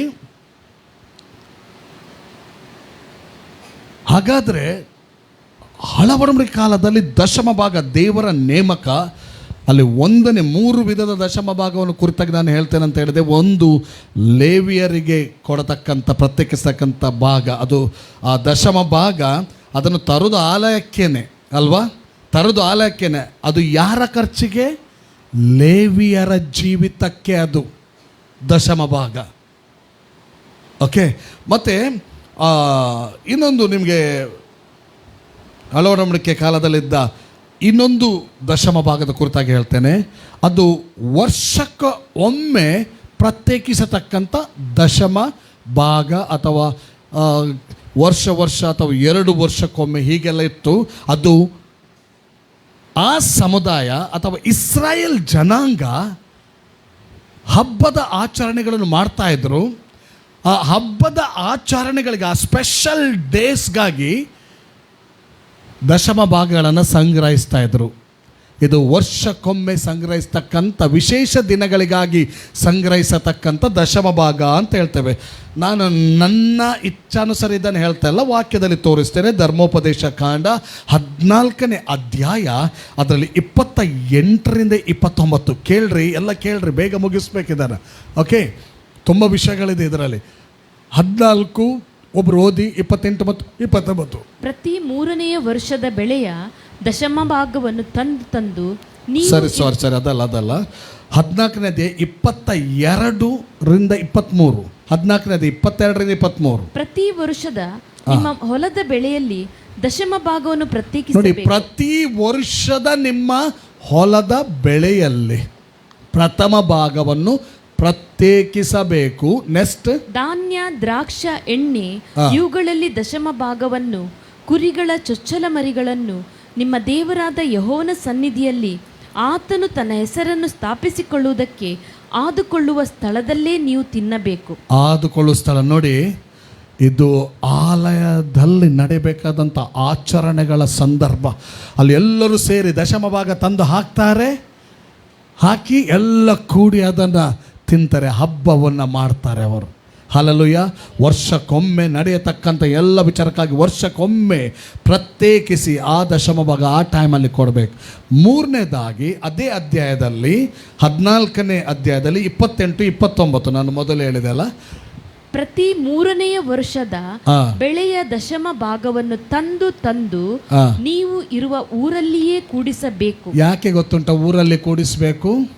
ಮುಂದೆ ಓದಿ. ಆಗ ಊರಲ್ಲಿರುವ ಅನ್ಯ ದೇಶದವರು, ತಾಯಿ ತಂದೆ ಇಲ್ಲದವರು, ವಿಧವೆಯರು, ನಿಮ್ಮೊಡನೆ ಸ್ವಾಸ್ಥ್ಯವನ್ನು ಹೊಂದದೇ ಹೋದ ಲೇವಿಯರು ಉಂಡು ಸಂತೋಷವಾಗಿರಲಿ.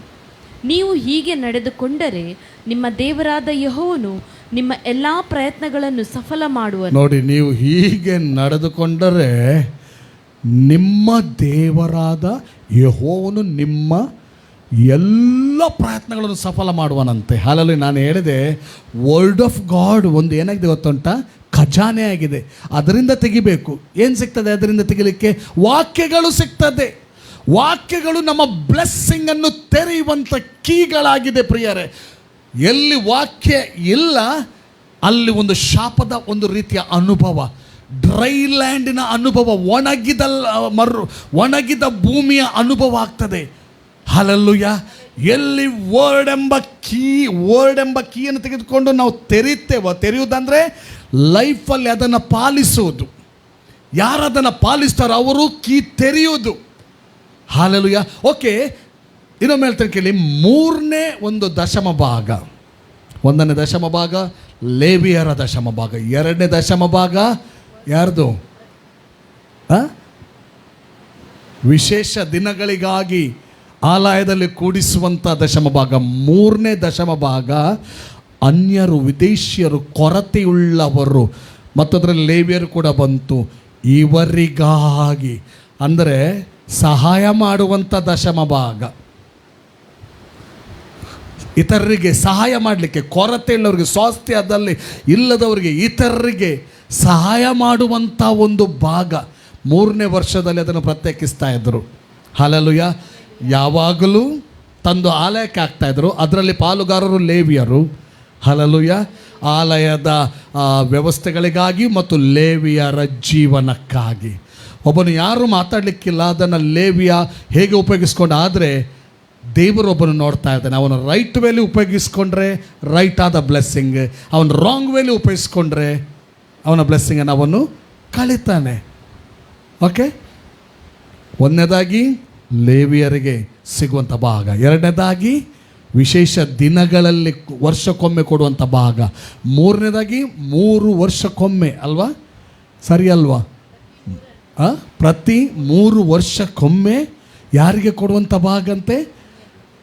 ಅನ್ಯ ದೇಶದವರು, ತಂದೆ ತಾಯಿ ಇಲ್ಲದವರು, ವಿಧವೆಯರು, ನಿಮ್ಮೊಡನೆ ಸ್ವಾಸ್ಥ್ಯವನ್ನು ಹೊಂದದೇ ಹೋದ ಲೇವಿಯರು ಉಂಡು ಸಂತೋಷವಾಗಿರಂತೆ. ಕೇವಲ ಹೊಸ ಒಡಂಬಡಿಕೆಯಲ್ಲಿ ನಾವು ನೋಡ್ತೇವೆ, ನಾವು ಕೇವಲ ನಮ್ಮ ಹಿತವನ್ನು ಬಯಸುವವರಾಗಿರ್ಬೋದು, ಸ್ವಹಿತವನ್ನು ಮಾತ್ರ ಬಯಸುವವರಾಗಿರಬಾರ್ದು. ನಾವು ಪರಹಿತವನ್ನು ಕೂಡ ಬಯಸುವವರಾಗಿರಬೇಕು. ಓಕೆ, ಇದು ದೇವರು ನೇಮಿಸಿದ ಒಂದು ಆಚರಣೆ, ಒಂದು ವಿಧಿ, ಆಜ್ಞೆ. ಯಾರಿಗೆ? ಇಸ್ರಾಯೇಲರಿಗೆ. ಆದರೆ ಇಸ್ರಾಯೇಲರು ಏನು ಮಾಡಿದರು?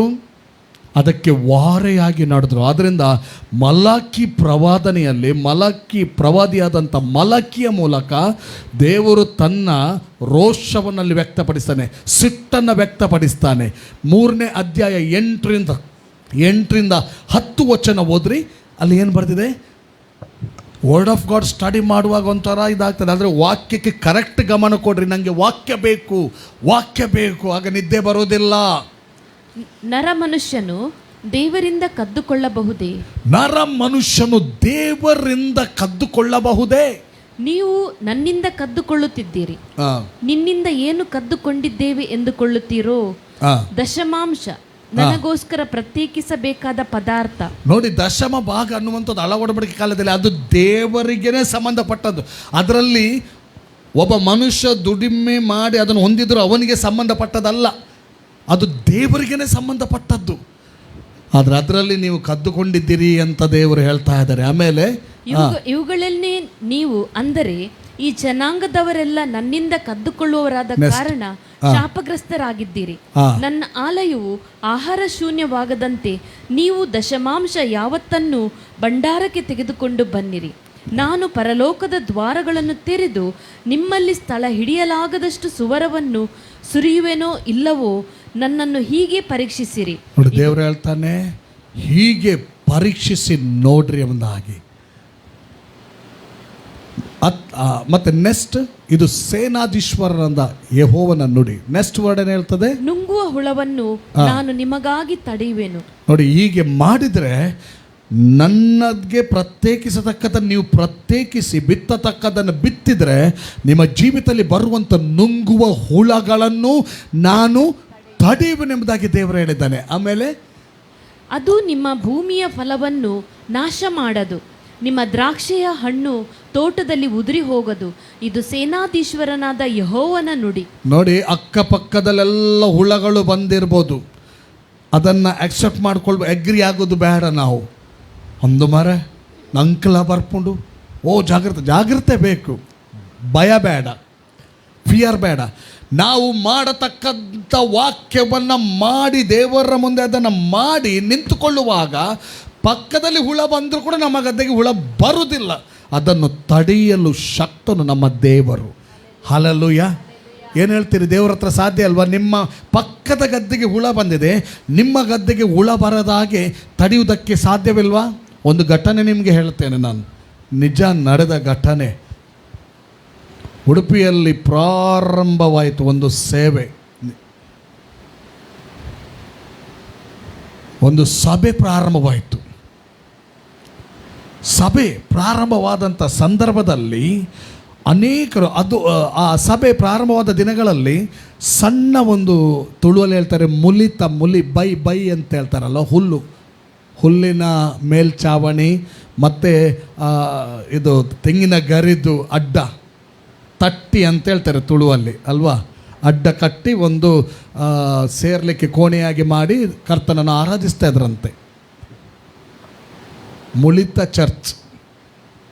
ಅಂಥ ಸಂದರ್ಭದಲ್ಲಿ ಯಾರೋ ಇವರ ಸ್ಪಿರಿಚುವಲ್ ಆ್ಯಕ್ಟಿವಿಟೀಸನ್ನು ನೋಡಿ ಆಗದವರು, ಸಮಾಧಾನ ಆಗದವರು, ಅವರು ಏನು ಮಾಡಿದ್ರಂದರೆ, ಒಂದು ತುಳುವಲ್ಲಿ ತೂಟೆ ಹೇಳ್ತಾರೆ, ಒಂದು ದೀವಟಿಗೆ ಕನ್ನಡ ಅಲ್ವಾ, ಅದನ್ನು ಮಾಡಿ ಅದಕ್ಕೆ ಬೆಂಕಿ ಹಚ್ಚಿ ಆನೆಯ ಸೊಂಡಿಲಿಗೆ ಕೊಟ್ಟು ಅದಕ್ಕೆ ಟ್ರೈನಿಂಗ್ ಇರ್ತದಲ್ಲ, ಅದು ಹೀಗೆ ಮಾಡಿ ಎತ್ತಿ ಆ ಮುಳಿದು ಮಾಡಿಗೆ ಬಿಸಾಡಿದಂತೆ, ಹುಲ್ಲಿನ ಮೇಲ್ಚಾವಣಿಗೆ ಬಿಸಾಡಿದ್ದು.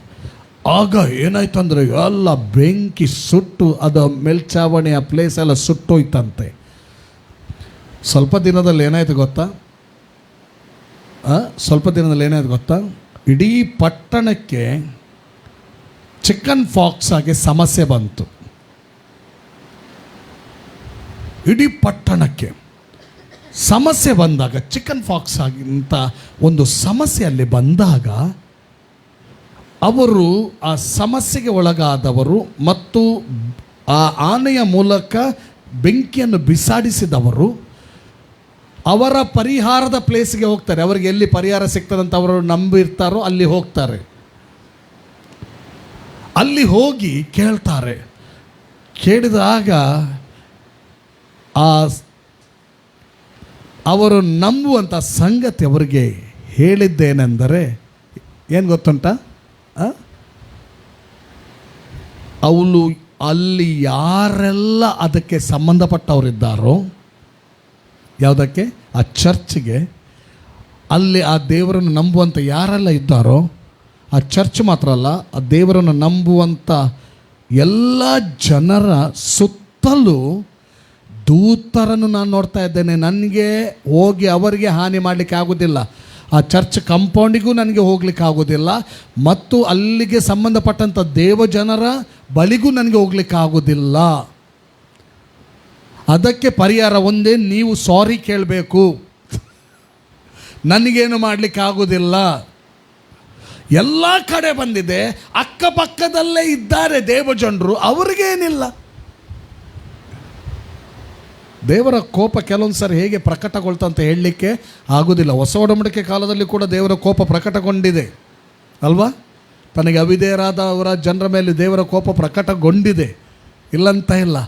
ಆ ಜನರಿಗೆ ಒಂದು ದೇವರ ಬಳಿಗೆ ತಿರುಗಿಕೊಳ್ಳುವುದಕ್ಕೆ ಒಂದು ಒಳ್ಳೆಯ ಒಂದು ಅವಕಾಶವಿದ್ದಿರ್ಬೋದು ಪ್ರಿಯರೇ, ಒಂದು ಒಳ್ಳೆಯ ಅವಕಾಶ. ಅದು ಏನು ಮಾಡಿದ್ರೆ ಗೊತ್ತಿಲ್ಲ, ತಿರುಗಿದ್ರೆ ಗೊತ್ತಿಲ್ಲ. ಆದ್ದರಿಂದ ನೋಡ್ರಿ, ಯಾರು ದೇವರ ವಾಕ್ಯ ಎಂಬ ಖಜಾನೆಗೆ ಕೈ ಹಾಕಿ ಈ ಕೊಡುವ ಬಿತ್ತುವ ವಿಚಾರದಲ್ಲಿ ಅವರು ತಮ್ಮ ಜೀವಿತವನ್ನು ದೇವರಿಗೆ ಸಮರ್ಪಿಸಿದ್ದಾರೋ, ಇಸ್ರಾಯೇಲರಿಗೆ ದೇವರು ಹೇಳ್ತಾ ಇದ್ದಾನೆ, ನೀವು ಇದನ್ನು ಮಾಡಬೇಕಿತ್ತು, ನೀವು ಮಾಡ್ತಾ ಇಲ್ಲ. ನೀವು ಮಾಡಿದರೆ ಮಾಡಿ ನೋಡಿ, ನಾನು ನಿಮ್ಮನ್ನು ಬ್ಲೆಸ್ ಮಾಡ್ತಾನೆ ಇಲ್ವ ನೋಡಿ. ಅಷ್ಟು ಮಾತ್ರ ಅಲ್ಲ, ಇಸ್ರಾಯೇಲರಿಗೆ ಹೇಳ್ತಾ ಇದ್ದಾನೆ, ನುಂಗುವ ಹುಳವನ್ನು ನಾನು ನಿಮಗಾಗಿ ತಡೆಯುವೆನು. ಅದು ಬದಿಗೆ ಬರ್ಬೋದು, ಆದರೆ ನಾನು ತಡಿತೇನೆ. ಹಲ್ಲೆಲೂಯಾ. ಈ ವಿಶ್ವಾಸದಲ್ಲಿ ಹೋಗಬೇಕು. ನುಂಗುವ ಹುಳಗಳಿದೆ, ಅಲ್ಲಲ್ಲಿರ್ತದೆ. ಅದರ ಮಧ್ಯೆ ನಾವು ದೇವರ ವಾಕ್ಯದ ಕ್ರಿಯೆಗಳಿಂದಲೂ ದೇವರ ವಾಕ್ಯದ ಆಧಾರದ ನಂಬಿಕೆಯಿಂದಲೂ ನಾವು ಹೋಗ್ತಾ ಇರಬೇಕು. ಯಾವುದು ನಮಗೆ ಕೇಡು ಮಾಡುವುದೇ ಇಲ್ಲ.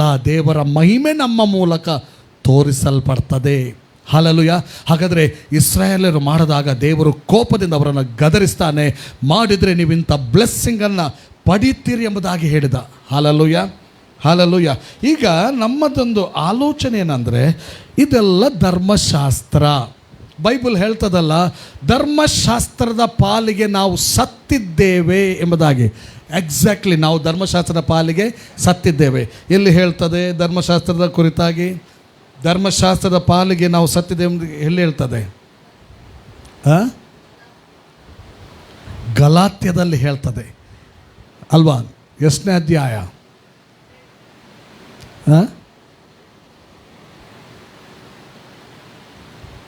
ರೋಮಾಪುರದಲ್ಲಿ ನಾವು ನೋಡುವ ಫಸ್ಟ್ ರೋಮಾಪುರದಲ್ಲಿ ಕ್ಲಿಯರ್ ಆಗಿ ಬರೆದು, ರೋಮಾಪುರ 7ನೇ ಅಧ್ಯಾಯದವನ್ನು ನಾವು ಓದ್ತಾ ಹೋಗುವಾಗ 1, 2, 3, 4 ಓದಿ ಅಲ್ಲಿ ಜಸ್ಟ್ ಕೇಳಿಕೊಳ್ಳ್ರಿ. ನೀವು ಬರೆದ ಸಂಗತಿಗಳನ್ನು ಕುರಿತು ರೋಮಾಪುರ 7:1, ಸಹೋದರರೇ, ಧರ್ಮಶಾಸ್ತ್ರವನ್ನು ತಿಳಿದವರಿಗೆ ನಾನು ಹೇಳಿದ್ದೇನೆಂದರೆ, ಒಬ್ಬ ಮನುಷ್ಯನು ಜೀವದಿಂದಿರುವ ತನಕ ಮಾತ್ರ ಅವನ ಮೇಲೆ ಧರ್ಮಶಾಸ್ತ್ರದ ಅಧಿಕಾರವು ನಡೆಯುತ್ತದೆಂಬುದು ನಿಮಗೆ ಗೊತ್ತಿಲ್ಲವೇ? ನೆಕ್ಸ್ಟ್, ಅದಕ್ಕೆ ದೃಷ್ಟಾಂತ, ಗಂಡನು ಜೀವದಿಂದಿರುವ ತನಕ ಹೆಂಡತಿಯು ನ್ಯಾಯದ ಪ್ರಕಾರ ಅವನಿಗೆ ಬದ್ಧಳಾಗಿರುವಳು. ಗಂಡನು ಸತ್ತರೆ ಗಂಡನ ಹಂಗು ಆಕೆಗೆ ತಪ್ಪುವುದು. ಹೀಗಿರಲಾಗಿ ಗಂಡನು ಜೀವದಿಂದಿರುವಾಗ ಆಕೆ ಬೇರೊಬ್ಬನನ್ನು ಸೇರಿದರೆ ವ್ಯಭಿಚಾರಿಣಿ ಎನಿಸಿಕೊಳ್ಳುವಳು. ಆದರೆ ಗಂಡನು ಸತ್ತ ಮೇಲೆ ಅವನ ಹಂಗು ತಪ್ಪಿದ್ದರಿಂದ ಆಕೆ ಮತ್ತೊಬ್ಬ ಗಂಡನನ್ನು ಮಾಡಿಕೊಂಡರೂ ವ್ಯಭಿಚಾರಿಣಿಯಲ್ಲ. ಹಾಗೆಯೇ ನನ್ನ ಸಹೋದರರೇ, ನೀವು ಸಹ ಕ್ರಿಸ್ತನ ದೇಹದ ಮೂಲಕವಾಗಿ ಧರ್ಮಶಾಸ್ತ್ರದ ಪಾಲಿಗೆ ಸತ್ತಿರಿ. ನೋಡಿ, ನೀವು ಸಹ ನಂಬಿದವರಿಗೆ ಹೇಳ್ತದೆ, ಕ್ರಿಸ್ತನ ದೇಹದ ಮೂಲಕವಾಗಿ ಏನಂತೆ? ಧರ್ಮಶಾಸ್ತ್ರದ ಪಾಲಿಗೆ ಸತ್ತಿರಿ, ದೇವರಿಗೆ ಫಲವಾಗುವುದಕ್ಕಾಗಿ ಮತ್ತೊಬ್ಬನನ್ನು, ಅಂದರೆ ಸತ್ತು ಜೀವಿತನಾಗಿ ಎದ್ದಾತನು ಸೇರಿಕೊಂಡು. ನಾವು ಏನಾಗಿದ್ದೇವೆ? ಧರ್ಮಶಾಸ್ತ್ರದ ಪಾಲಿಗೆ ನಾವು ಸತ್ತದ್ದು. ಧರ್ಮಶಾಸ್ತ್ರ ಸತ್ತದಲ್ಲ, ನಾವು ಸತ್ತದ್ದು ಅಲ್ವಾ? ಸತ್ತ ಮೇಲೆ ಏನಾಗ್ತದೆ? ಗಂಡ ಹೆಂಡತಿಯ ರಿಲೇಷನ್ಶಿಪ್ ತೋರಿಸಲ್ಪಟ್ಟಿದೆ. ಒಂದು ವೇಳೆ ಗಂಡ ಸತ್ತ ಮೇಲೆ ಆ ಹಂಗು ತಪ್ತದೆ, ಆಕೆ ಯಾರನ್ನು ಕೂಡ ಏನು ಮಾಡ್ಬೋದು? ವಿವಾಹ ಆಗ್ಬೋದು. ಅದೇ ಅದೇ ಒಂದು ಅರ್ಥದಲ್ಲಿ ನಾವು ನೋಡುವಾಗ, ಯೇಸುವನ್ನು ಸ್ವಂತ ರಕ್ಷಕನಾಗಿ ಅಂಗೀಕಾರ ಮಾಡಿದವರು ಏನಾದರೂ ಧರ್ಮಶಾಸ್ತ್ರದ ಪಾಲಿಗೆ ಸತ್ತರು, ಕ್ರಿಸ್ತನನ್ನು ಸೇರಿಕೊಂಡರು. ಆದ್ದರಿಂದ ಇದು ಎಲ್ಲ ಈಗ 3 ವಿಧವಾದ ಕೊಡುವಿಕೆ, ದಶಮಭಾಗ, ಆಜ್ಞೆ ಏನಿದೆ ಅದೆಲ್ಲ ಇಸ್ರಾಯೇಲ್ಯರಿಗೆ ಸಂಬಂಧಪಟ್ಟದ್ದು, ಅದು ನಮಗೆ ಅಲ್ಲ ಅಂತ ಕೆಲವರು ಅಭಿಪ್ರಾಯ ವ್ಯಕ್ತಪಡಿಸ್ತಾರೆ. ನಾನು ಹೇಳ, ನಮಗೆ ಕ್ರೈಸ್ತ ಸಭೆಗೂ ಕೂಡ ಇದು ಅನ್ವಯಿಸುವಂಥದ್ದಾಗಿದೆ. ಹೇಗೆ ಹೇಳ ನಿಮಗೆ? ಹೇಗೆ ಹೇಳ ನೋಡ್ರಿ, ದೇವರ ವಾಕ್ಯದಲ್ಲಿ ಅಬ್ರಾಮನಿಗೂ ಧರ್ಮಶಾಸ್ತ್ರಕ್ಕೂ ಎಷ್ಟು ವರ್ಷ ಅಂತರ ಇದೆ? 430 ವರ್ಷ ಅಂತರ ಇದೆ. ಗಲಾತ್ಯ 3:16-17 ತೆಗಿರಿ. ಗಲಾಟಿಯನ್ ಚಾಪ್ಟರ್ 3 ವರ್ಡ್ ನೋಡ್ತಾ ಹೋಗಿ. ಇವತ್ತು ನಾನು ವರ್ಡ್ ಟೀಚ್ ಮಾಡ್ತಾ ಇದ್ದೇನೆ, ಪ್ರೀಚ್ ಮಾಡ್ತಾ ಇಲ್ಲ. ಓಕೆ, ದೇವರು ಅಬ್ರಹಾಮನಿಗೂ ಅವನ ಸಂತತಿಗೂ ವಾಗ್ದಾನಗಳನ್ನು ಮಾಡಿದನು. ಆತನು ನಿನ್ನ ಸಂತತಿಗಳಿಗೆ ಎಂದು ಹೇಳಿ ಅನೇಕರನ್ನು ಸೂಚಿಸದೆ ನಿನ್ನ ಸಂತತಿಗೆ ಎಂದು ಹೇಳಿ ಒಬ್ಬನನ್ನೇ ಸೂಚಿಸುತ್ತಾನೆ. ಆ ಒಬ್ಬನು ಕ್ರಿಸ್ತನೇ. ನನ್ನ ತಾತ್ಪರ್ಯವೇನೆಂದರೆ ಗಲಾತ್ಯ 3:16-17. ಓಕೆ, ಓದ್ತಾ ಹೋಗ್ಯಾ? ದೇವರು ಮೊದಲು ಸ್ಥಿರಪಡಿಸಿದ ಒಡಂಬಡಿಕೆಯನ್ನು 430 ವರ್ಷಗಳ ಮೇಲೆ ಬಂದ ಧರ್ಮಶಾಸ್ತ್ರವು ರದ್ದು ಮಾಡಿ ಆ ವಾಗ್ದಾನವನ್ನು ವ್ಯರ್ಥ ಮಾಡುವುದಿಲ್ಲ. ಸಾಕು, ಒಂದು ನಿಮಿಷ. 17ನೇ ವಾಕ್ಯ ಏನು ಹೇಳ್ತದೆ? ನನ್ನ ತಾತ್ಪರ್ಯವೇನೆಂದರೆ ದೇವರು ಮೊದಲು ಸ್ಥಿರಪಡಿಸಿದ ಒಡಂಬಡಿಕೆಯನ್ನು 430 ವರ್ಷಗಳ ಮೇಲೆ ಬಂದ ಧರ್ಮಶಾಸ್ತ್ರವು ರದ್ದು ಮಾಡಿ ಆ ವಾಗ್ದಾನವನ್ನು ವ್ಯರ್ಥ ಮಾಡುವುದಿಲ್ಲ. ಸ್ವಲ್ಪ ಮುಂದೆ ಬರ್ಬೋದು, ಮಳೆ ಆ ಸೈಡ್ ಸ್ಕ್ರೀನ ಅದಕ್ಕೆ ಹೇಳೋದು ಮುಂದೆ ಬರಬೇಕಂತ. ಇಲ್ಲಿ ಜಾಗ ಇದೆ ನೋಡಿ, ಮಧ್ಯದಲ್ಲಿ ಸೇರ್ಕೊಳ್ಳಿ. Come front. ಇಲ್ಲಿ ಕೂಡ ಇದೆ, ಇಲ್ಲಿ ಕೂಡ ಇದೆ. ಅಥವಾ ಈ ಸೈಡಲ್ಲಿ ಆ ಚೇರ್ ತಗೊಂಡು ಬಂದು ಈ ಸೈಡಲ್ಲಿ ಹಾಕಿ. ಈ ಸೈಡಲ್ಲಿ ಒಂದೊಂದು ಚೇರ್ ಎಕ್ಸ್ಟ್ರಾ ಹಾಕ್ಕೊಂಡು ಹೋಗಿ. ಓಕೆ, ಕೇಳ್ರಿ. ಇಲ್ಲಿ ನನ್ನ ತಾತ್ಪರ್ಯವೇನೆಂದರೆ ದೇವರು ಮೊದಲು ಸ್ಥಿರಪಡಿಸಿದ ಒಡಂಬಡಿಕೆಯ ಕುರಿತಾಗಿ ಯಾವುದರ ಕುರಿತಾಗಿ ಹೇಳ್ತಾರೆ ಗೊತ್ತುಂಟಾ? ಕೇಳ್ರಿ, ಡೈವರ್ಟ್ ಆಗಬೇಡ್ರಿ. ಮೊದಲು ಸ್ಥಿರಪಡಿಸಿದ ಒಡಂಬಡಿಕೆ ಅಂದರೆ ಅಬ್ರಾಮನೊಂದಿಗೆ ಮಾಡಿಕೊಂಡಂಥ ಒಡಂಬಡಿಕೆ. ಹಲ್ಲೆಲೂಯಾ. ಅದರ ನಂತರ 430 ವರ್ಷದ ನಂತರ ಏನು ಬರ್ತದೆ? ಧರ್ಮಶಾಸ್ತ್ರ ಬರ್ತದೆ. ಆದರೆ ಬೈಬಲ್ ಕ್ಲಿಯರ್ ಆಗಿ ಹೇಳ್ತದೆ, ಮೊದಲ ಒಡಂಬಡಿಕೆಯನ್ನು ನಂತರದ ಒಡಂಬಡಿಕೆ ಅಥವಾ ನಂತರ ಬಂದಂಥ ಧರ್ಮಶಾಸ್ತ್ರ ರದ್ದು ಮಾಡುವುದಿಲ್ಲ. ಆದರೆ ಕ್ರಿಸ್ತನ ಮೂಲಕ ನಂತರ ಬಂದದ್ದು ಆಚಾರ ವಿಚಾರ ಪದ್ಧತಿಯಲ್ಲಿ ಅದು ರದ್ದಾಗಿ ಹೋಗಿದೆ. ಆದರೆ ಮೊದಲದು ರದ್ದಾಗಲಿಲ್ಲ ಅಂತ ಹೇಳ್ತದೆ. ಅರ್ಥ ಮಾಡ್ಕೊಳ್ರಿ. ಮೊದಲ ಒಡಂಬಡಿಕೆ ನೀವು ಕೇಳದಿದ್ದರೆ, ಗಮನ ಕೊಡದಿದ್ರೆ ತಪ್ತದೆ. ನನಗೆ ಕೂಡ ಮುಂದೆ ಹೋಗ್ಲಿಕ್ಕೆ ಆಗೋದಿಲ್ಲ. ಅದಕ್ಕೆ ನಾನು ಟೀಚಿಂಗ್ ಮಾಡೋದು ಭಾಳ ಕಡಿಮೆ.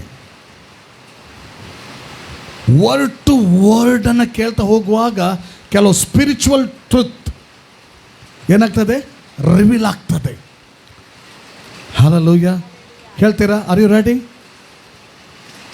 400 ಮೊದಲ ಒಡಂಬಡಿಕೆ ಅಬ್ರಾಮನೊಂದಿಗೆ ದೇವರು ಮಾಡಿಕೊಂಡಂಥ ಒಡಂಬಡಿಕೆ.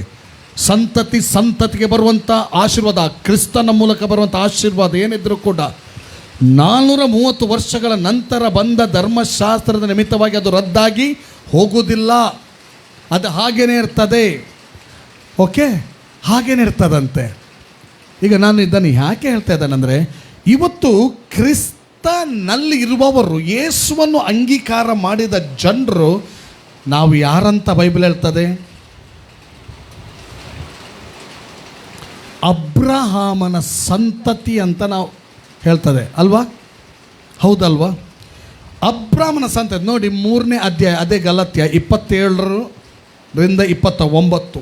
ಗಲಾತ್ಯ 3:27-29. ಹೇಗೆಂದರೆ, ಕ್ರಿಸ್ತನಲ್ಲಿ ಸೇರುವುದಕ್ಕೆ ದೀಕ್ಷಾ ಸ್ನಾನ ಮಾಡಿಸಿಕೊಂಡಿರುವ ನೀವೆಲ್ಲರೂ ಕ್ರಿಸ್ತನನ್ನು ಧರಿಸಿಕೊಂಡಿರಿ.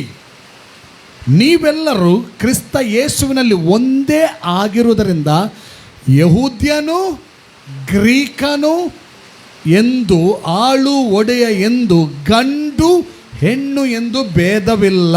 ಆಮೇಲೆ ನೆಕ್ಸ್ಟ್ ವರ್ಡ್, ನೀವು ಕ್ರಿಸ್ತನವರಾಗಿದ್ದರೆ ಅಬ್ರಹಾಮನ ಸಂತತಿಯವರು, ವಾಗ್ದಾನಕ್ಕನುಸಾರವಾಗಿ ಬಾಧ್ಯರು ಆಗಿದ್ದೀರಿ. ಈಗ ನಾವು ಯಾರು ಕ್ರಿಸ್ತನಲ್ಲಿರುವವರು? ಅಬ್ರಾಮನ ಸಂತತಿಯವರು. ಹಾಗಾದರೆ ಅಬ್ರಾಮನ ಒಡಂಬಡಿಕೆಯ ಆಶೀರ್ವಾದಕ್ಕೆ ನಾವು ಬಾಧ್ಯಸ್ಥರು. ಅಬ್ರಾಮನು ನಮ್ಮ ಮೂಲಪಿತ. ನಾವು ಆತ್ಮಿಕ ಸಂತತಿಯವರು ಅಲ್ವಾ? ಆತ್ಮಿಕ ಇಸ್ರಾಯೇಲಿಯರು ನಾವು. ಅರ್ಥ ಆಗ್ತಾ ಉಂಟ ನಿಮಗೆ? ಹಾಗಾದರೆ ನಮ್ಮ ಮೂಲ ಪಿತಾನೇ ಧರ್ಮಶಾಸ್ತ್ರ ಬರೋದಕ್ಕಿಂತ 430 ವರ್ಷಗಳ ಹಿಂದೆನೇ ಅದನ್ನು ಟೈತ್ ಕೊಟ್ಟಿದ್ದಾನೆ. ಆದಿಕಾಂಡ 14ನೇ ಅಧ್ಯಾಯದಲ್ಲಿ ನಾವು ನೋಡುವಾಗ 30ನೇ ವಚನ,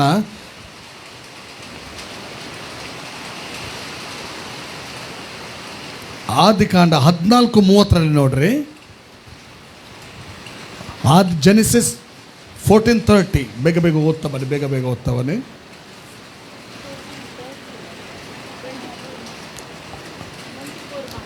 29 ನೋಡ್ರಿ ಅಲ್ಲಿ.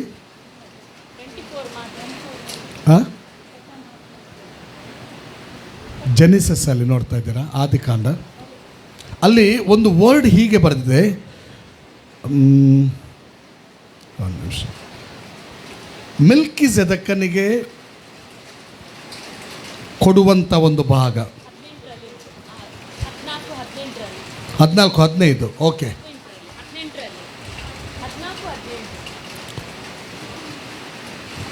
14:18. ಸಾಲೇಮಿನ ಅರಸನಾದ ಮೆಲ್ಕಿಜೆದೆಕನು ಸಹ ಬಂದು ರೊಟ್ಟಿಯನ್ನು ದ್ರಾಕ್ಷಾರಸವನ್ನು ಕೊಟ್ಟನು.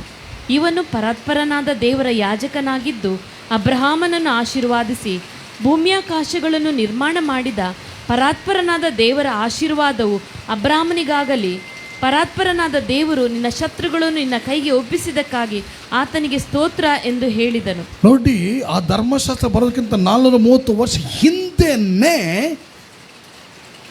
ಅಬ್ರಹಾಮನು ಹೃದಯದಿಂದ ಪ್ರೇರೇಪಣೆಗೊಂಡು ದೇವರ ಮೇಲಿನ ಪ್ರೀತಿಯಿಂದ, ಆ ಸೇವೆಯ ಮೇಲಿನ ಪ್ರೀತಿಯಿಂದ ಆತನು ಬಿತ್ತಿದ್ದಾನೆ. ಈ ಮೆಲ್ಕಿಜೆದೆಕನು ಯಾರು? ಮಹಾ ಯಾಜಕ ಅಲ್ವಾ? ಆತನ ಕೈಗೆ ಕೊಡುವಾಗ ಆತನು ಏನು ಮಾಡಿದ್ದಾನೆ? ಅವನನ್ನು ಬ್ಲೆಸ್ ಮಾಡಿ ಕಳಿಸಿದ್ದಾನೆ. Hallelujah, hallelujah. ಯಾವಾಗ ಟೈತು ಎಲ್ಲಿ ಹೋಗ್ಬೇಕು ಅಲ್ಲಿ ಹೋದಾಗ ಅಲ್ಲಿ ಪಡ್ಕೊಂಡವರ ಒಂದು ಕೆಲಸ ಏನಂದರೆ ಅವರನ್ನು ಬ್ಲೆಸ್ ಮಾಡಿ ಕಳಿಸುವಂಥದ್ದು. ಹಲ್ಲೆಲೂಯಾ. ಯಾಕಂದರೆ ಅದರಲ್ಲಿ ದೇವರ ಆಶೀರ್ವಾದ ಇದೆ. ಹಾಗಾದರೆ ಧರ್ಮಶಾಸ್ತ್ರ ಬರೋದಕ್ಕಿಂತ ಮುಂಚೆನೇ ಟೈತ್ ಅನ್ನುವಂಥದ್ದು ಭೂಲೋಕದಲ್ಲಿ ಇತ್ತು. ಅಬ್ರಹಾಮ ನಮ್ಮ ಮೂಲ ತಂದೆ. ನಾವಿವತ್ತು ಆತನ ಸಂತತಿ ಅಂದರೆ ನಮಗೆ ಕೂಡ ತಂದೆ ಅಲ್ಲ ಅವನು, ಆತ್ಮಿಕವಾಗಿ. ಅರ್ಥ ಆಗ್ತಾ ಉಂಟಾ? ಆ ತಂದೆನೇ ಮಾಡಿರುವಾಗ ನಾವು ಯಾಕೆ ಮಾಡಬಾರ್ದು? ಮಾಡಿದ್ರೇನು ತಪ್ಪಾಗ್ತದೆ? ಅಬ್ರಾಮ ಬಿಡಿ, ಇನ್ನೊಬ್ಬ ವ್ಯಕ್ತಿ ಕುರಿತಾಗಿ ಹೇಳ್ತಾನೆ, ಯಾಕೋಬ. ಅವನು ಕೂಡ ತನಗೆ ಇಂಥದ್ದು ಆದರೆ ನಾನು ಇದನ್ನು ಕೊಡ್ತೇನೆ ಎಂಬುದಾಗಿ ಒಂದು ವಾಗ್ದಾನ ಮಾಡಿದ್ದುಂಟು. 28ನೇ ಅಧ್ಯಾಯ ಆದಿಕಾಂಡ 22ನೇ ವಚನ ನೋಡಿ. ಅಬ್ರಾಮನಲ್ಲಿ ಮಾತ್ರ ನಿಲ್ಲಿಲ್ಲ, ಆತನ ಸಂತತಿಯಲ್ಲಿ ಬರಲಿಕ್ಕೆ ಸ್ಟಾರ್ಟ್ ಆಯಿತು. ಹಾಗಾದರೆ ಟೈತ್ ಅನ್ನುವಂಥದ್ದು ಕೇವಲ ಮೋಶೆಯ ಕಾಲದಲ್ಲಿ ಬಂದಂಥ ಭಾಗ ಅಲ್ಲ, ಅದು ಆದಿ ಕಾಲದಲ್ಲಿ ದೇವರ ಮೇಲನ, ದೇವರ ಸೇವೆಯ ಮೇಲನ ಪ್ರೀತಿಯಿಂದ ಕೊಡಲ್ಪಡ್ತಾ ಇತ್ತು. ಆದಿ 28:22, ಜೆನೆಸಿಸ್ 28:22. ನಿನ್ನಿಂದ ನನಗೆ ಬರುವ ಎಲ್ಲ ಆಸ್ತಿಯಲ್ಲಿ 10% ಪಾಲನ್ನು ನಿನಗೆ ಸಮರ್ಪಿಸುವೆನೆಂಬುದಾಗಿ ಮಾತು ಕೊಡುತ್ತೇನೆ ಎಂದು ಹರಕೆ ಮಾಡಿಕೊಂಡನು. ಮತ್ತು ನಾನು ಕಂಬವಾಗಿ ನಿಲ್ಲಿಸಿರುವ ಈ ಕಲ್ಲು ದೇವರ ಮನೆಯಾಗುವುದು. ಇದಲ್ಲದೆ ನಿನ್ನಿಂದ ಬರುವ ಎಲ್ಲ ಆಸ್ತಿಯಲ್ಲಿ 10% ಪಾಲನ್ನು ನಿನಗೆ ಸಮರ್ಪಿಸುವೆನೆಂಬುದಾಗಿ ಮಾತು ಕೊಡುತ್ತೇನೆಂದು ಹರಕೆ ಮಾಡಿದಂತೆ. ಹಲ್ಲೆಲೂಯಾ. ದೇವರೇ, ನಿನ್ನನ್ನು ಬ್ಲೆಸ್ ಮಾಡುವಾಗ 10% ಪಾಲು ನಾನು ನಿನಗೆ ಕೊಡ್ತೇನೆ, ಅದು ನಿನಗೆ ಸಂಬಂಧಪಟ್ಟದ್ದು. ಹಲ್ಲೆಲೂಯಾ. ಆದಿಯಲ್ಲಿಯೂ ನಮ್ಮ ಮೂಲಪಿತು ಅಬ್ರಾಮನ ಕಾಲದಿಂದ ಬಂದಂಥದ್ದು. Hallelujah, hallelujah. ಧರ್ಮಶಾಸ್ತ್ರದಲ್ಲಿ ಅದು ಮುಂದುವರೆದಂಥದ್ದು. ಹಲ್ಲೆಲೂಯಾ. ಆದ್ದರಿಂದ ಕರ್ತನಲ್ಲಿ ಪ್ರೀತಿಯುಳ್ಳ ದೇವಜನರೇ, ದೇವ ಸಭೆ ಕೂಡ ಕೊಡುವುದಕ್ಕೆ ಕರೆಯಲ್ಪಟ್ಟದ್ದಾಗಿದೆ. ಬೆತ್ತಬೇಕು. ದೇವರಿಗೆ ಪ್ರತ್ಯೇಕಿಸೋದನ್ನು, ದೇವರ ಸೇವೆಗೆ ಪ್ರತ್ಯೇಕಿಸತಕ್ಕದನ್ನು ನಾವು ಪ್ರತ್ಯೇಕಿಸಲೇಬೇಕು. ಹಲ್ಲೆಲೂಯಾ. ಅದು ನಮ್ಮ ಆಶೀರ್ವಾದದಂಥ ಭಾಗ. ಅದೊಂದು, ಅದು ನಮಗೆ ಸಂಬಂಧಪಟ್ಟದಲ್ಲ. Hallelujah, hallelujah. ಈಗ ನೋಡಿ, ಅಬ್ರಾಮ ಏನಾದರೂ ಮಾಡ್ತಾ ಬಂದಿರೋದಾದರೆ ಸುಮ್ಮನೆ ಕೆಲಸವಿಲ್ಲದೆ ಮಾಡ್ಕೊಂಡು ಬಂದಿದ್ದಾನ? ಪ್ರೇರೇಪಣೆಯಿಂದಲೇ ಮಾಡಿದ್ದಾನೆ. ಅಬ್ರಾಮ ಪ್ರೇರೇಪಣೆಯಿಂದ ಮಾಡ್ತಾ ಬಂದಿದ್ದಾನೆ. ಅದನ್ನು ನೋಡಿ ಅವನ ಸಂತತಿ ಫಾಲೋ ಮಾಡ್ತಾ ಉಂಟು. ಇವತ್ತು ಆತನ ಸಂತತಿ ಯಾರು ಗೊತ್ತುಂಟ? ನಾನು ನೀವು ಕೂಡ ಆಗಿದ್ದೇವೆ. ನಾವು ಕೂಡ ಮಾಡತಕ್ಕದನ್ನು ಮಾಡಲೇಬೇಕು. Hallelujah, hallelujah. ಇದು ನಮ್ಮ ಧರ್ಮ, ಇದು ನಮ್ಮ ಕರ್ತವ್ಯವಾಗಿದೆ. ನಮಗೆ ಸಿಕ್ಕಿದ ಪಾಲು ₹1000 ದೇವರ ಕೃಪೆಯಿಂದ ದುಡಿಮೆಯಲ್ಲಿ ಸಿಕ್ಕಿದೆ. ನಾನು ಸ್ಟಾರ್ಟಿಂಗ್ ಹೇಳಿದೆ, ಒಬ್ಬ ಸೇವೆಯಲ್ಲಿ ಇರುವಂಥ ಸೇವಕನಿಗೂ ದುಡಿಮೆಯಲ್ಲಿರುವಂಥ ದುಡಿಮೆಗಾರನಿಗೂ ಕೊಡುವುದು ದೇವರೇ. ಆತನು ಕೊಡದಿದ್ದರೆ ಯಾರೂ ಕೂಡ ಹೊಂದಿಕೊಳ್ಳಿಕ್ಕೆ ಆಗುವುದಿಲ್ಲ. ಹಲ್ಲೆಲೂಯಾ. ಆದ್ದರಿಂದ ದೇವರು ಕೊಟ್ಟದ್ರಲ್ಲಿ ಯಾವಾಗಲೂ ನಮಗೆ ಒಂದು ಪ್ರಜ್ಞೆ ಇಡಬೇಕೇನೆಂದರೆ, ನಮ್ಮ ಮೂಲ ತಂದೆ ಅಬ್ರಾಮನು ಕೂಡ ಪ್ರೇರೇಪಣೆ ಉಳ್ಳವನಾಗಿ ಒಳ್ಳೆ ಕಾರ್ಯವನ್ನು ಮಾಡ್ತಾ ಇದ್ದೆ. ಇದು ಒಳ್ಳೆ ಕಾರ್ಯ. ಒಳ್ಳೆಯದನ್ನು ಮಾಡೋದ್ರಲ್ಲಿ ಏನೋ ಇರಬಾರ್ದಂತೆ, ಬೇಸರಗೊಳ್ಳದೆ ಇರಬಾರ್ದಂತೆ. ಮತ್ತು ಮಾಡುವಾಗ ಏನು ಗೊತ್ತುಂಟ, ಹೃದಯಪೂರ್ವಕವಾಗಿ ಏನಾದರೂ ಮಾಡಬೇಕಂತೆ. Hallelujah, hallelujah, hallelujah. ದೇವರ ವಾಕ್ಯದಲ್ಲಿ ಬರೆದಂತೆ ಇನ್ನೂ ಕೆಲವು ವಾಕ್ಯಗಳು ನೋಡುವಾಗ, ಈಗ ಹೊಸ ಒಡಂಬಡಿಕೆಯಲ್ಲಿ ಹಾಗಾದರೆ ಒಂದನೇದಾಗಿ ದಶಮ ಭಾಗವನ್ನು ಕೊಡುವುದಕ್ಕೆ ಸಂಬಂಧಪಟ್ಟವರೇ ನಾವು. ನನ್ನ ಫೇತ್ ಇದೆ. ಹಾಲೆಲೂಯ. ಎರಡನೇದಾಗಿ ಸಹಾಯ ಮಾಡುವಂಥ ವಿಚಾರದಲ್ಲಿ ಇನ್ನೂ 2 ಗ್ರೂಪಿಗೆ ಸಹಾಯ ಮಾಡೋದಕ್ಕೆ ಕರೆಯಲ್ಪಟ್ಟವರು. ಹಳ ಒಡಂಬಡಿಕೆಯಲ್ಲಿ ಕೂಡ ಆ 3ನೇ ವರ್ಷದ ದಶಮ ಭಾಗವನ್ನು ಪ್ರತ್ಯೇಕ ಮಾಡಿ ಅನ್ಯ ದೇಶದ ಕೊರತೆಯಲ್ಲಿದ್ದವರಿಗೆ, ಲೇವರಿಗೆಲ್ಲ ಕೊರತೆಯಲ್ಲಿದ್ದಂಥ ಜನರಿಗೆ, ಅನಾರೋಗ್ಯದಲ್ಲಿದ್ದವರಿಗೆ ಸಹಾಯ ಮಾಡೋದಕ್ಕೆ ಕೂಡಿಸಲ್ಪಡಬೇಕು. ಅದೇ ಪ್ರಕಾರ ನಮಗೂ ಕೂಡ ಕೊರತೆಯಲ್ಲಿದ್ದಂಥ ಸೇವಕರಿಗೂ, ಕೊರತೆಯಲ್ಲಿದ್ದಂಥ ದೇವಜನರಿಗೂ ನಾವು ಕೊಡುವುದಕ್ಕೆ ಕರೆಯಲ್ಪಟ್ಟವರು. ಹಲ್ಲೆಲೂಯ. ಕೊರತೆಯಲ್ಲಿರುವಂಥ ಸೇವಕರ ಕುರಿತಾಗಿ ವಾಕ್ಯದಲ್ಲಿ ಧ್ಯಾನ ಮಾಡ್ತಾ ಹೋಗೋದಾದರೆ ಫಿಲಿಪ್ಪಿ ಧ್ಯಾನ ಮಾಡಿ, 4ನೇ ಅಧ್ಯಾಯ ಧ್ಯಾನ ಮಾಡಿ, 1ರಿಂದ 10 ವಚನ, ಫಿಲಿಪ್ಪಿ 4, 1ರಿಂದ 10 ಧ್ಯಾನ ಮಾಡಿ. ಅಲ್ಲಿ ಗೊತ್ತಾಗ್ತದೆ ಪೌಲನ ಕೊರತೆಗಳು ನೀಗಿಸೋದಕ್ಕಾಗಿ ಯಾವ ಸಭೆಯವರದು, ಮೆಕೆದೋನಿಯ ಸಭೆಯವರು ಕೊಡ್ತಾ ಇದ್ದಾರೆ. ಹಲ್ಲೆಲೂಯ. ಅಷ್ಟು ಮಾತ್ರ ಅಲ್ಲ, ದೇವಜನರ ಕೊರತೆಗಳನ್ನು ನೀಗಿಸುವುದಕ್ಕಾಗಿ ಕೊಟ್ಟಿದ್ದಾರೆ. ಪೌಲನು ತನ್ನ ಪ್ರಸಂಗದಲ್ಲಿ ಜನರಿಗೆ ಕೊಡುವುದಕ್ಕೆ ಪ್ರೇರೇಪಣೆ ಮಾಡ್ತಾ ಇದ್ದ. ಕೊಡಿರಿ ಕೊಡಿರಿ ಅಂತ, ದೇವ ಜನರಿಗೆ ಸಹಾಯ ಮಾಡಿರಿ ಎಂಬುದಾಗಿ. ದೇವಜನರಿಗೆ ಸಹಾಯ ಮಾಡುವಂಥ ವಿಷಯದಲ್ಲಿ ಎಲ್ಲಿದೆ? 2ನೇ ಕೊರಿಂಥ್ಯ 8ನೇ ಅಧ್ಯಾಯ ಮತ್ತು 9ನೇ ಅಧ್ಯಾಯದಲ್ಲಿದೆ. Hallelujah, hallelujah. ಓಕೆ, 9ನೇ ಅಧ್ಯಾಯದ 4ನೇ ವಚನ ನಾವು ಓದೋಣ. 2ನೇ ಕೊರಿಂಥ್ಯ 9 ಅದರಲ್ಲಿ 4ನೇ ವಚನ ಓದ್ರಿ. ಸಿದ್ಧವಾಗದಿದ್ದರೆ ಒಂದು ವೇಳೆ ಮಕೆದೋನ್ಯದಲ್ಲಿ ಯಾರಾದರೂ ನನ್ನ ಸಂಗಡ ಬಂದು ನೀವು ಸಿದ್ಧವಾಗಲಿಲ್ಲವೆಂಬುದನ್ನು ಕಾಣುವಾಗ ನಮಗೆ ಇಂಥ ಭರವಸವಿದ್ದದ್ದಕ್ಕೆ ನಾವು ನಾಚಿಕೆ ಪಡಬೇಕಾಯಿತು. ನಿಮಗೂ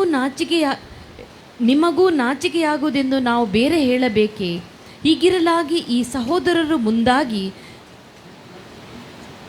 ಒಂದು ನಿಮಿಷ, ಸ್ವಲ್ಪ ಆಚೆ ಓಕೆ ಹೇಳ್ತೇನೆ. 8ನೇ ಅಧ್ಯಾಯ 4ನೇ ವಚನ ಅಲ್ಲಿದೆ. ಓಕೆ. ದೇವಜನರಿಗೆ ಸಹಾಯ ಮಾಡುವ ಕೆಲಸದಲ್ಲಿ ತಾವು ಪಾಲುಗಾರರಾಗುವಂತೆ ಅಪ್ಪಣೆಯಾಗಬೇಕೆಂದು ನಮ್ಮನ್ನು ಬಹಳವಾಗಿ ಬೇಡಿಕೊಂಡರು. ನೋಡಿ ನೋಡಿ, ದೇವಜನರಿಗೆ ಸಹಾಯ ಮಾಡುವ ಕೆಲಸದಲ್ಲಿ ತಾವು ಪಾಲುಗಾರರಾಗುವಂತೆ ಅಪ್ಪಣೆಯಾಗಬೇಕೆಂದು ನಮ್ಮನ್ನು ಬಹಳವಾಗಿ ಬೇಡಿಕೊಂಡ್ರಂತೆ. ನಾನು ಸಹ ಇಲ್ಲಿ ಹೇಳ್ತೇನೆ, ಯಾರಿಗಾದ್ರೂ ಕೊರತೆ ಆದರೆ ಇದು ಮಾಡಿ. ಅದು ಕೆಲವರಿಗೆ ಹೇಗೆ ಅನಿಸ್ತದೆ ಅಂತ ಗೊತ್ತಿಲ್ಲ. ನಾನಿಲ್ಲಿ ಏನಾದರೂ ಮಾತಾಡೋದಾದರೆ, ಏನಾದರೂ ನೇಮಿಸೋದಾದರೆ ಅಕಾರ್ಡಿಂಗ್ ಟು ವರ್ಡ್, ವಾಕ್ಯದ ಆಧಾರ. Hallelujah, hallelujah.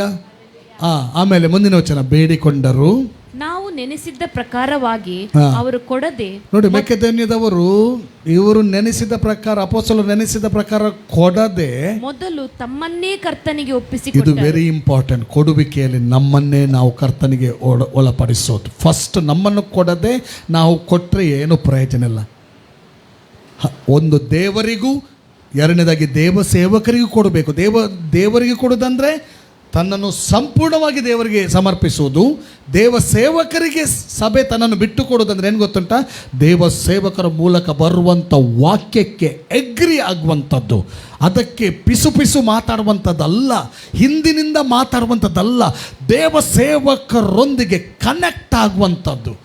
ಎಸ್, ಅವರು ಅಭಿಷಿಕ್ತರು. ದೇವರ ಆತ್ಮನ ಮೂಲಕವಾಗಿ ದೇವರ ವಾಕ್ಯದ ಆಧಾರದಿಂದ ಏನು ಹೇಳ್ತಾರೋ ನಾವು ರೆಡಿ ಅನ್ನುವಂಥದ್ದು. ಅದರ ಹಿಂದೆ ನಿಂತು ಪಿಸು ಮಾತಾಡಿದರೆ ಅದು ನಾವು ರೆಬೆಲ್ ಮಾಡಿದಾಗೆ, ಎಗೇನ್ಸ್ಟ್ ಮಾಡಿದಾಗೆ ಅದರಲ್ಲಿ ಒಳ್ಳೆ ಫಲ, ಎಗೇನ್ಸ್ಟ್ನ ಒಳ್ಳೆ ಫಲ ಸಿಗುವುದಿಲ್ಲ. ಎಗೇನ್ಸ್ಟ್ ಮಾಡೋದ್ರಲ್ಲಿ ತಿಳ್ಕೊಳ್ಬೇಕು. ದೇವರ ಸೇವಕರನ್ನು ತಿಳ್ಕೊಳ್ಬೇಕು. ಅವರು ಯಾವ ಆಧಾರದಿಂದ ಹೇಳ್ತಾ ಇದ್ದಾರೆ. ಇಲ್ಲಿ ಪೌಲನ್ನು ಪ್ರೇರೇಪಣೆ ಹೊಂದಿ ಹೇಳಿದ್ದಾನೆ. ಯಾಕಂದರೆ ಹಳ ಒಡಂಬಡಿಕೆಯಲ್ಲಿ ಕೂಡ ದೇವರೇ ಹೇಳಿದ್ದಾನೆ ಕಷ್ಟದಲ್ಲಿದ್ದವರಿಗೆ ಸಹಾಯ ಮಾಡಲಿಕ್ಕೆ.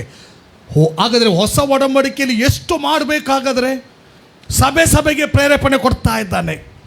ಓಕೆ, ಇವರು ಯಾವ ರೀತಿಯಲ್ಲಿ ಕೊಟ್ಟರಂತೆ ಮೆಕೆದೋನ್ಯದವರು? ನಾವು ನೆನೆಸಿದ ಪ್ರಕಾರವಾಗಿ ಅವರು ಕೊಡದೆ ಮೊದಲು ತಮ್ಮನ್ನೇ ಕರ್ತನಿಗೆ ಒಪ್ಪಿಸಿಕೊಟ್ಟರು, ಅನಂತರ ದೇವರ ಚಿತ್ತಾನುಸಾರವಾಗಿ ನಮಗೂ ತಮ್ಮನ್ನು ಒಪ್ಪಿಸಿದರು. ಅದರ ಅರ್ಥ ಏನು ಗೊತ್ತುಂಟ? ಇಲ್ಲಿ ಹೋಗಿ ಸಭೆಯಲ್ಲಿ ಏನಾದರೂ ಹೇಳಿದರೆ ಅದಕ್ಕೆ ಎಸ್ ನಾವಿದ್ದೇವೆ ನಿಮ್ಮೊಂದಿಗೆ, ಎಸ್ ನಾವಿದ್ದೇವೆ, ಅವರು ಹಾಗೆ ಮಾಡಿದರಂತೆ. ಆಮೇಲೆ ನೆಕ್ಸ್ಟ್ ವರ್ಡ್ ಏನು ಹೇಳ್ತದೆ? ಅದಕ್ಕೆ ಎಗೇನ್ಸ್ಟ್ ಆಗಿ ಮಾತಾಡೋದು, ಅಡ್ಡಿ ತರೋದು, ಅಭ್ಯಂತರ ತರೋದು, ಅವರಿಗೆ ಹೇಳೋದು, ಇವರಿಗೆ ಹೇಳೋದು, ಹಿಂದಿನಿಂದ ಹೇಳೋದು, ನೋ, ಅದು ಒಳ್ಳೆ ಸಂಗತಿ ಅಲ್ಲ.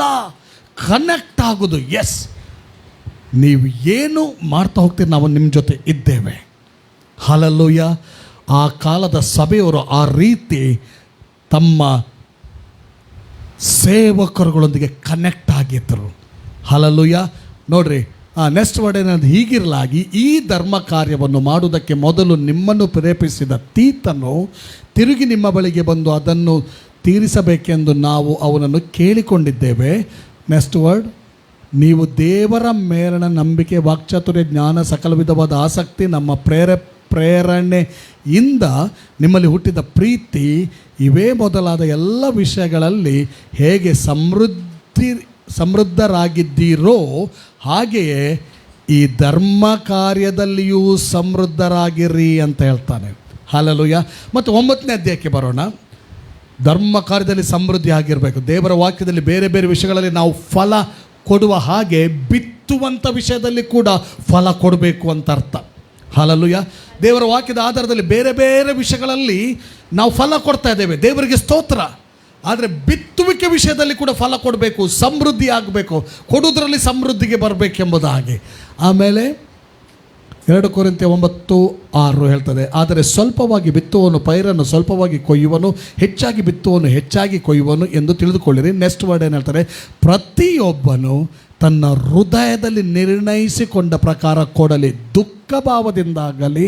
ದುಃಖದಿಂದಾಗಲಿ ಬಲಾತ್ಕಾರದಿಂದಾಗಲಿ ಯಾರು ಕೊಡಬಾರ್ದು. ನೋಡಿ, ನಾವು ಏನಾದರೂ ಕೊಡಲಿಕ್ಕೆ ಇದ್ದರೆ ದೇವರ ಮೇಲಿನ ಪ್ರೀತಿಯಿಂದ, ದೇವರ ಸೇವೆಯ ಮೇಲಿನ ಪ್ರೀತಿಯಿಂದ ಕೊಡುವವರಾಗಬೇಕು ನಾವು. ಹಲ್ಲೆಲೂಯ. ದಶಮ ಭಾಗವು ದೇವ ಸೇವಕರ ಕೊರತೆ ನೀಗಿಸುವುದೋ ಅಥವಾ ದೇವ ಜನರ ಕೊರತೆ ನೀಗಿಸುವುದೋ ಏನು ಮಾಡಿದರೂ ಕೂಡ ನಾವು ಔಟ್ ಆಫ್ ಲವ್ ಇಂದ, ಒಳಗಿಂದ ಮಾಡಬೇಕು. ದುಃಖದಿಂದ ಮಾಡಬಾರ್ದು, ಬಲಾತ್ಕಾರದಿಂದ ಮಾಡಬಾರ್ದು ಪ್ರಿಯರೇ. ಹಲ್ಲೆಲೂಯ. ಒಂದು ವೇಳೆ ನಾವು ಇದನ್ನು ಮಾಡ್ತಾ ಹೋಗೋದಾದರೆ ಏನಾಗ್ತಾರೆ ಗೊತ್ತಾನೆ? ಯೇಸು ಸ್ವಾಮಿ ಹೇಳಿದ ಮಾತನ್ನು, 2 ಮಾತನ್ನು ಹೇಳಲಿಕ್ಕೆ ಇಷ್ಟಪಡ್ತೇನೆ. ಲೂಕನ ಸುವಾರ್ತೆ 6ನೇ ಅಧ್ಯಾಯ 38 ಹೇಳ್ತದೆ, ಕೊಡಿರಿ ನಿಮಗೂ ಕೊಡಲ್ಪಡುವಂಥದ್ದು. ಎಸ್, ಕೊಡೋದ್ರಲ್ಲಿ ಬ್ಲೆಸ್ಸಿಂಗ್ ಇದೆ, ಆದರೆ ನನಗೆ ಬ್ಲೆಸ್ಸಿಂಗ್ ಆಗ್ತದೆ ಅನ್ನುವಂಥ ಉದ್ದೇಶ ಕೊಡಬೇಡ್ರಿ. ಔಟ್ ಆಫ್ ಲವ್ ಇಂದ ಕೊಡುವ, ಅದು ಹೌದು ಬ್ಲೆಸ್ಸಿಂಗ್ ಇದೆ, ವಾಕ್ಯ ಹೇಳ್ತದೆ, ವಾಕ್ಯ ಡಿಕ್ಲೇರ್ ಮಾಡಿದೆ. ಹಲ್ಲೆಲೂಯ. ಕೊಡಿರಿ. 6ನೇ ಅಧ್ಯಾಯ ಲೂಕನ ಸುವಾರ್ತೆ 38ನೇ ವಚನ. ಅಲ್ಲೇ ಮೇಲೆ ಕೆಳಗಿರ್ಬೋದು. 38 ಇಲ್ವಾ? ಅಲ್ಲೇ ಉಂಟು ನೋಡಿ, ಲೂಕ 6:38. ಕೊಡಿರಿ ಹಾಗೂ ನಿಮಗೂ, ನಿಮ್ಮ ಟ್ರಾನ್ಸ್ಲೇಷನಲ್ಲಿ ಮಿಸ್ಟೇಕ್ ಆಗಿರಬೇಕು, ಮಿಸ್ ಆಗಿರಬೇಕು. ಓಕೆ, ಕೊಡಿರಿ ಆಗ ನಿಮಗೂ. ಆಮೇಲೆ ನಿಮ್ಮ ವಾಯ್ಸ್ ಬರ್ತಾ ಇಲ್ಲ ಮೈಕಲ್ಲಿ. ಓದಿ ಇಲ್ಲ, ಬರ್ತಾ ಇಲ್ಲ. ಓಕೆ, ನಾನು ಓದ್ತೇನೆ. ಲೂಕನ ಸುವಾರ್ತೆ 6:38. ಕೊಡಿರಿ ಆಗ ನಿಮಗೂ ಕೊಡಲ್ಪಡುವುದು. ಆಮೇಲೆ ಹೇಳ್ತದೆ, ಜಡಿದು ಅಲ್ಲಾಡಿಸಿ ಹೊರ ಚೆಲ್ಲುವ ಹಾಗೆ ತುಂಬ ಅಳತೆಯನ್ನು ಅಳೆದು ನಿಮ್ಮ ಸೆರಗಿಗೆ ಹಾಕುವರು. ನೀವು ಅಳೆಯುವ ಅಳತೆಯಿಂದಲೇ ನಿಮಗೂ ಅಳೆಯುವರು ಅಂದನು. ಇನ್ನೊಂದು ಮಾತು ಯೇಸು ಹೇಳಿದ್ದು, ಇನ್ನೊಂದು ಮಾತು ಹೇಳೋಣ. ಅಪೊಸ್ತಲರ ಕೃತ್ಯ 20ನೇ ಅಧ್ಯಾಯದಲ್ಲಿ 35ನೇ ವಚನ ಕೇಳ್ರಿ. ಅಪೊಸ್ತಲರ ಕೃತ್ಯ 20ನೇ ಅಧ್ಯಾಯ 35ನೇ ವಚನ.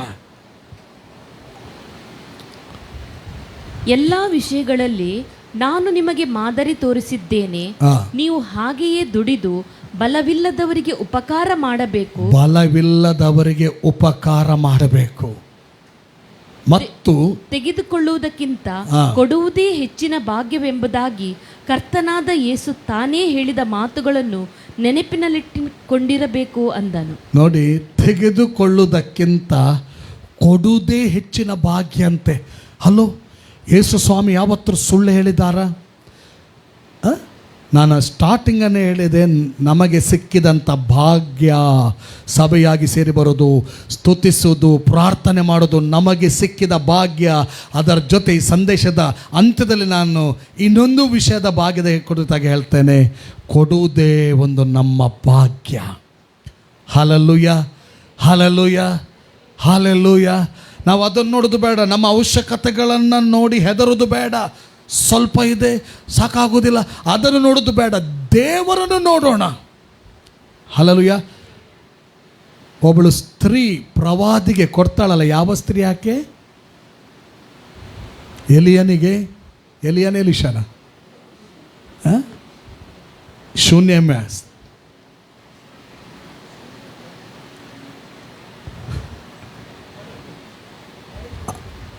ಕರೆಕ್ಟ್.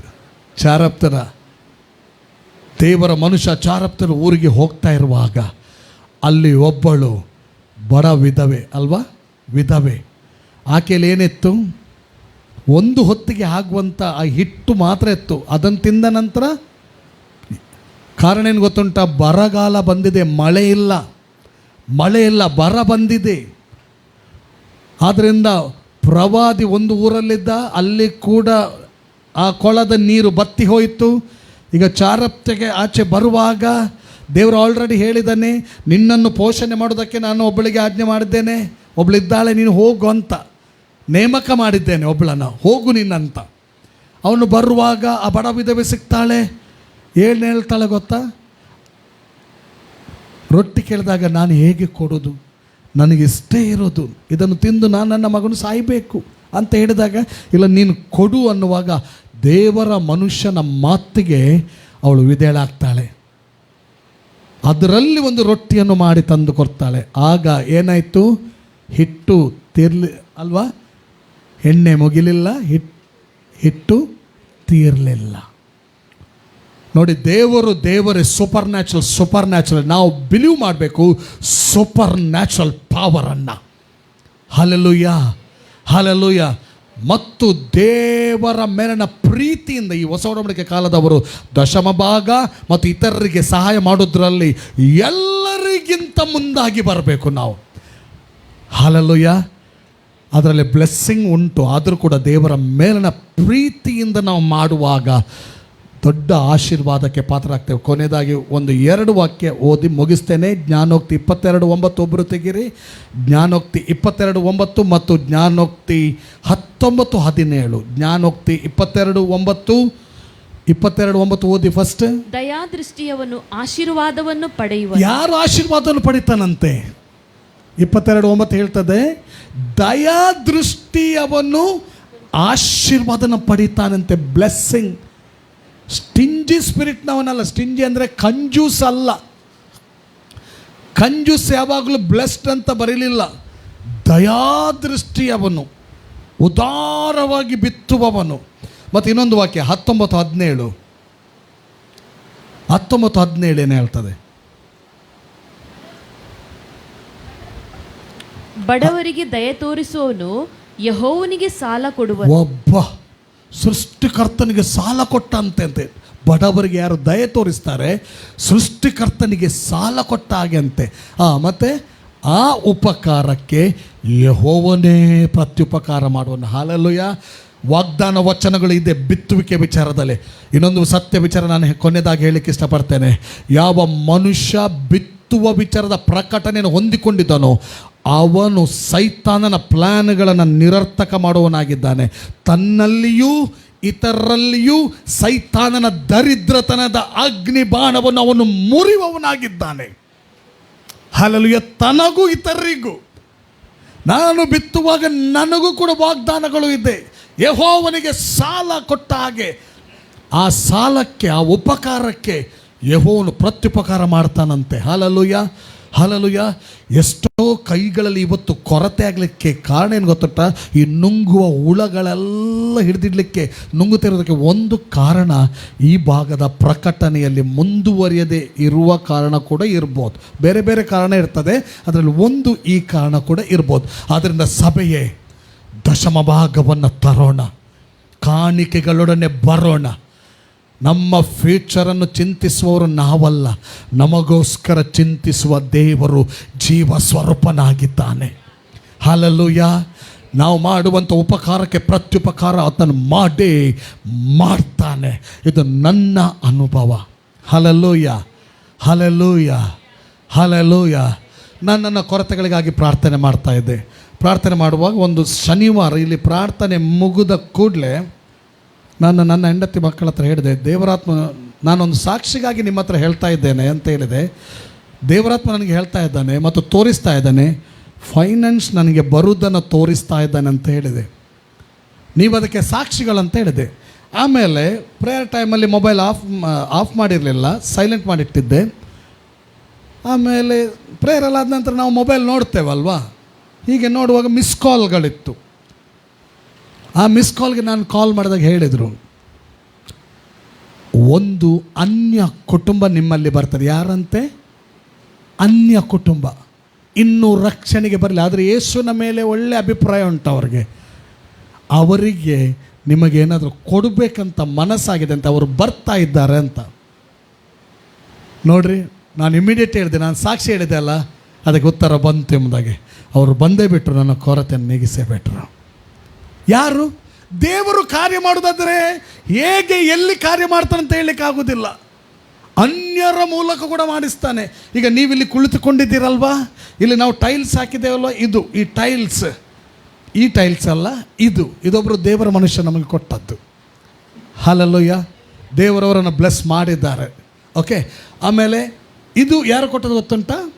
ಎಷ್ಟು ಸಾವಿರ ಆಗಿದೆ ನಮಗೆ? 60,000 ಮೇಲೆ ಅಲ್ಲ, 70,000 ಏನಾಗಿದೆ. ಇದರಲ್ಲಿ ಒಂದಂಶ ಅನ್ಯ ವ್ಯಕ್ತಿ ಬಂದು ಕೊಟ್ಟದ್ದು, ಒಂದು ಭಾಗ. ಸಾಧಾರಣ ಅವರು ಎಷ್ಟು ಕೊಟ್ಟೆ? 40,000 ಕೊಟ್ಟಿದ್ದಾರಲ್ಲ, 40,000. ಯಾರು ಕೊಟ್ಟದು? ಒಬ್ಬರು ಅನ್ಯರು ಬಂದು ಕೊಟ್ಟದ್ದು. ದೇವರು ಕಾರ್ಯ ಮಾಡೋದಾದರೆ, ಬ್ಲೆಸ್ ಮಾಡೋದಾದರೆ ಅವರ ಮೂಲಕನೇ ಇವರ ಮೂಲಕನೇ ಅಂತಲ್ಲ. ಆದ್ದರಿಂದ ನಾವು ಯಾರನ್ನು ಕೂಡ ನೋಡುವವರಲ್ಲ. ಇವನ್ ಸಭೆ ತನ್ನ ಜವಾಬ್ದಾರಿ ದಶಮ ಭಾಗಗಳನ್ನು ತಂದು ಹಾಕುವುದಾದರೂ ಕೂಡ ಸಭಾಪಾಲಕರು ಸಭೆಯ ಮೇಲೇ ಡಿಪೆಂಡ್ ಅಲ್ಲ, ದೇವರ ಮೇಲೆ ಡಿಪೆಂಡ್.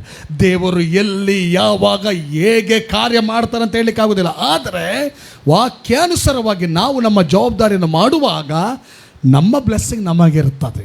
Hallelujah, hallelujah. ಆದ್ದರಿಂದ ಯಾರು ಬಿತ್ತುವಂಥ ಪ್ರಕಟಣೆಯನ್ನು ಹೊಂದಿಕೊಂಡಿದ್ದಾನ, ಬೈಬಲ್ ಹೇಳ್ತಾರೆ, ಕಾಣಿಕೆಯನ್ನು ಬಿತ್ತುವಂಥ ವಿಚಾರವನ್ನು ಯಾವುದಕ್ಕೆ ಹೋಲಿಸಿದ್ರೆ ಗೊತ್ತುಂಟ? ಬೀಜಕ್ಕೆ ಹೋಲಿಸ್ತದೆ. ಒಂದು ಬೀಜ ನೀವು ಬಿತ್ತಿದರೆ ಅದು ಮೊಳಕೆ ಹೊಡಿತದ ಇಲ್ವಾ? ಬೆಳೀತದ ಇಲ್ವಾ? ಅದು ಫಲಿಸ್ತದ ಇಲ್ವಾ? ನೀವೊಂದು ಭತ್ತವನ್ನು ತಂದು ಹಾಕಿ, ಒಂದು ಭತ್ತ ಮೊಳಿತು ಬೆಳೆದು ಎಷ್ಟು ಭತ್ತಗಳನ್ನು ಕೊಡ್ತದೆ. ಹಾಗಾದರೆ ಬೈಬಲ್ ಕೊಡುವಿಕೆಯನ್ನು ಒಂದು ಬೀಜಕ್ಕೆ ಹೋಲಿಸಿದೆ. ಅದಕ್ಕೆ ಪೌಲನು ಕೊರಿಂಥ ಸಭೆಯವರಿಗೆ ಹೇಳ್ತಾರೆ, ಬಿತ್ತುವವನಿಗೆ ಬೀಜವನ್ನು, ಉಣ್ಣುವವನಿಗೆ ಆಹಾರವನ್ನು ಕೊಡುವಾತನು ನಿಮಗೂ ಕೂಡ ಬಿತ್ತುವುದಕ್ಕೆ ಬೀಜವನ್ನು ಕೊಟ್ಟು, ಉಣ್ಣುವುದಕ್ಕೆ ಆಹಾರವನ್ನು ಕೊಟ್ಟು, ನಿಮ್ಮ ಧರ್ಮ ಕಾರ್ಯಗಳನ್ನು ಸಮೃದ್ಧಿಪಡಿಸುವನಂತ ಹೇಳಿದೆ. ಹಲ್ಲೆಲೂಯಾ. ಬೀಜ. Hallelujah, hallelujah. ದಶಮ ಭಾಗವೆಂಬ ಬೀಜ, ಕೊರತೆಯಲ್ಲಿರುವವರಿಗೆ ಸಹಾಯ ಮಾಡುವ ಕಾಣಿಕೆ ಎಂಬಂಥ ಬೀಜ. Hallelujah, hallelujah. ಯಾರೆಲ್ಲ ಈ ವಾಕ್ಯದಿಂದ ನಾವು ಸ್ವಲ್ಪ ಹಿಂದಿದ್ದೇವೋ ಮುಂದೆ ಬರೋಣ. ದೇವರ ರಾಜ್ಯಕ್ಕಾಗಿ, ದೇವರ ಮೇಲಿನ ಪ್ರೀತಿಯಿಂದ ಮುಂದೆ ಬರೋಣ. ಬಿತ್ತೋಣ, ಕೊಯ್ಯೋಣ. ದರಿದ್ರತನದ ಆತ್ಮನ ಕೆನ್ನೆಗೆ ಹೊಡೆದಾಗೆ ನಾವು, ಹಲ್ಲೆಲೂಯಾ, ನಾವು ಬ್ಲೆಸ್ ಆಗ್ತೇವೆ, ಇತರರು ಬ್ಲೆಸ್ ಆಗ್ತೇವೆ. ಆದಿ ಕ್ರೈಸ್ತ ಸಭೆಯಲ್ಲಿ ಸಮಾನತೆ ಹೇಗೆ ಬಂತೋ ಆ ಕಾರ್ಯ ಇದರ ಮೂಲಕ ನಡೀತದೆ. ಹಲ್ಲೆಲೂಯಾ. ಮುಂದಿನ ದಿನಗಳಲ್ಲಿ ಬಡ ಜನರಿಗೆ ಹೆಲ್ಪ್ ಮಾಡುವ ವಿಷಯದಲ್ಲಿ ಈ ಸಭೆ ನಾವು ಮುಂದಾಗಿ ಹೋಗ್ತೇವೆ. ನಾನು ಹೋಗ್ತೇನೆ, ನೀವು ಬರ್ತೀರ ನನ್ನ ಜೊತೆ? ಆಮೆನ್. ದೇವರ ಆಶೀರ್ವದಿಸಲಿ. ಈ ವಾಕ್ಯದ ಮೂಲಕ ನಮ್ಮ ಜೀವಿತವನ್ನು ಪರೀಕ್ಷೆ ಮಾಡಿಕೊಳ್ಳೋಣ. ಕರ್ತನ ಮೇಜಿಗೆ ಬರೋಣ, ಪ್ರಾರ್ಥನೆ ಮಾಡೋಣ. ಪ್ರೀತಿಯುಳ್ಳ ತಂದೆಯಾದ ದೇವರೇ, ನಿನ್ನ ವಾಕ್ಯಕ್ಕಾಗಿ ಸ್ತೋತ್ರ. ನಮ್ಮ ಕೂಡ ನೀನು ಮಾತನಾಡಿದ್ದಿ ದೇವರೇ. ಈ ವಾಕ್ಯ ಇನ್ನೂ ಆಳವಾದಂಥ ಪ್ರಕಟಣೆಗಳನ್ನು ಕೊಡಲಿ. ಇನ್ನೂ ನಾವು ಅದರಲ್ಲಿ ಹೆಚ್ಚಬೇಕು ದೇವರೇ. ಆ ಭಾಗದಲ್ಲಿರುವಂಥ ಕೊರತೆಯನ್ನು ನೀಗಿಸು. ನಿನ್ನ ಆಲಯ ಎಂದಿಗೂ ಆಹಾರ ಶೂನ್ಯವಾಗಬಾರ್ದು. ನಿನ್ನ ಸಭೆ ಅಭಿವೃದ್ಧಿಯನ್ನು ಕಾಣಬೇಕು ನಿನ್ನ ಮಹಿಮೆಗಾಗಿ. ಆದ್ದರಿಂದ ದೇವರ ಸಭೆ ವಾಕ್ಯವನ್ನು ಮಾಡಿಕೊಂಡು ಹೋಗಲಿ, ಬ್ಲೆಸ್ ಆಗಲಿ. ಇನ್ Jesus name lord, amen, amen. ಎದ್ದು ನಿಂತ್ಕೊಳ್ಳೋಣ, ಕರ್ತನ ಮೇಜಿಗೆ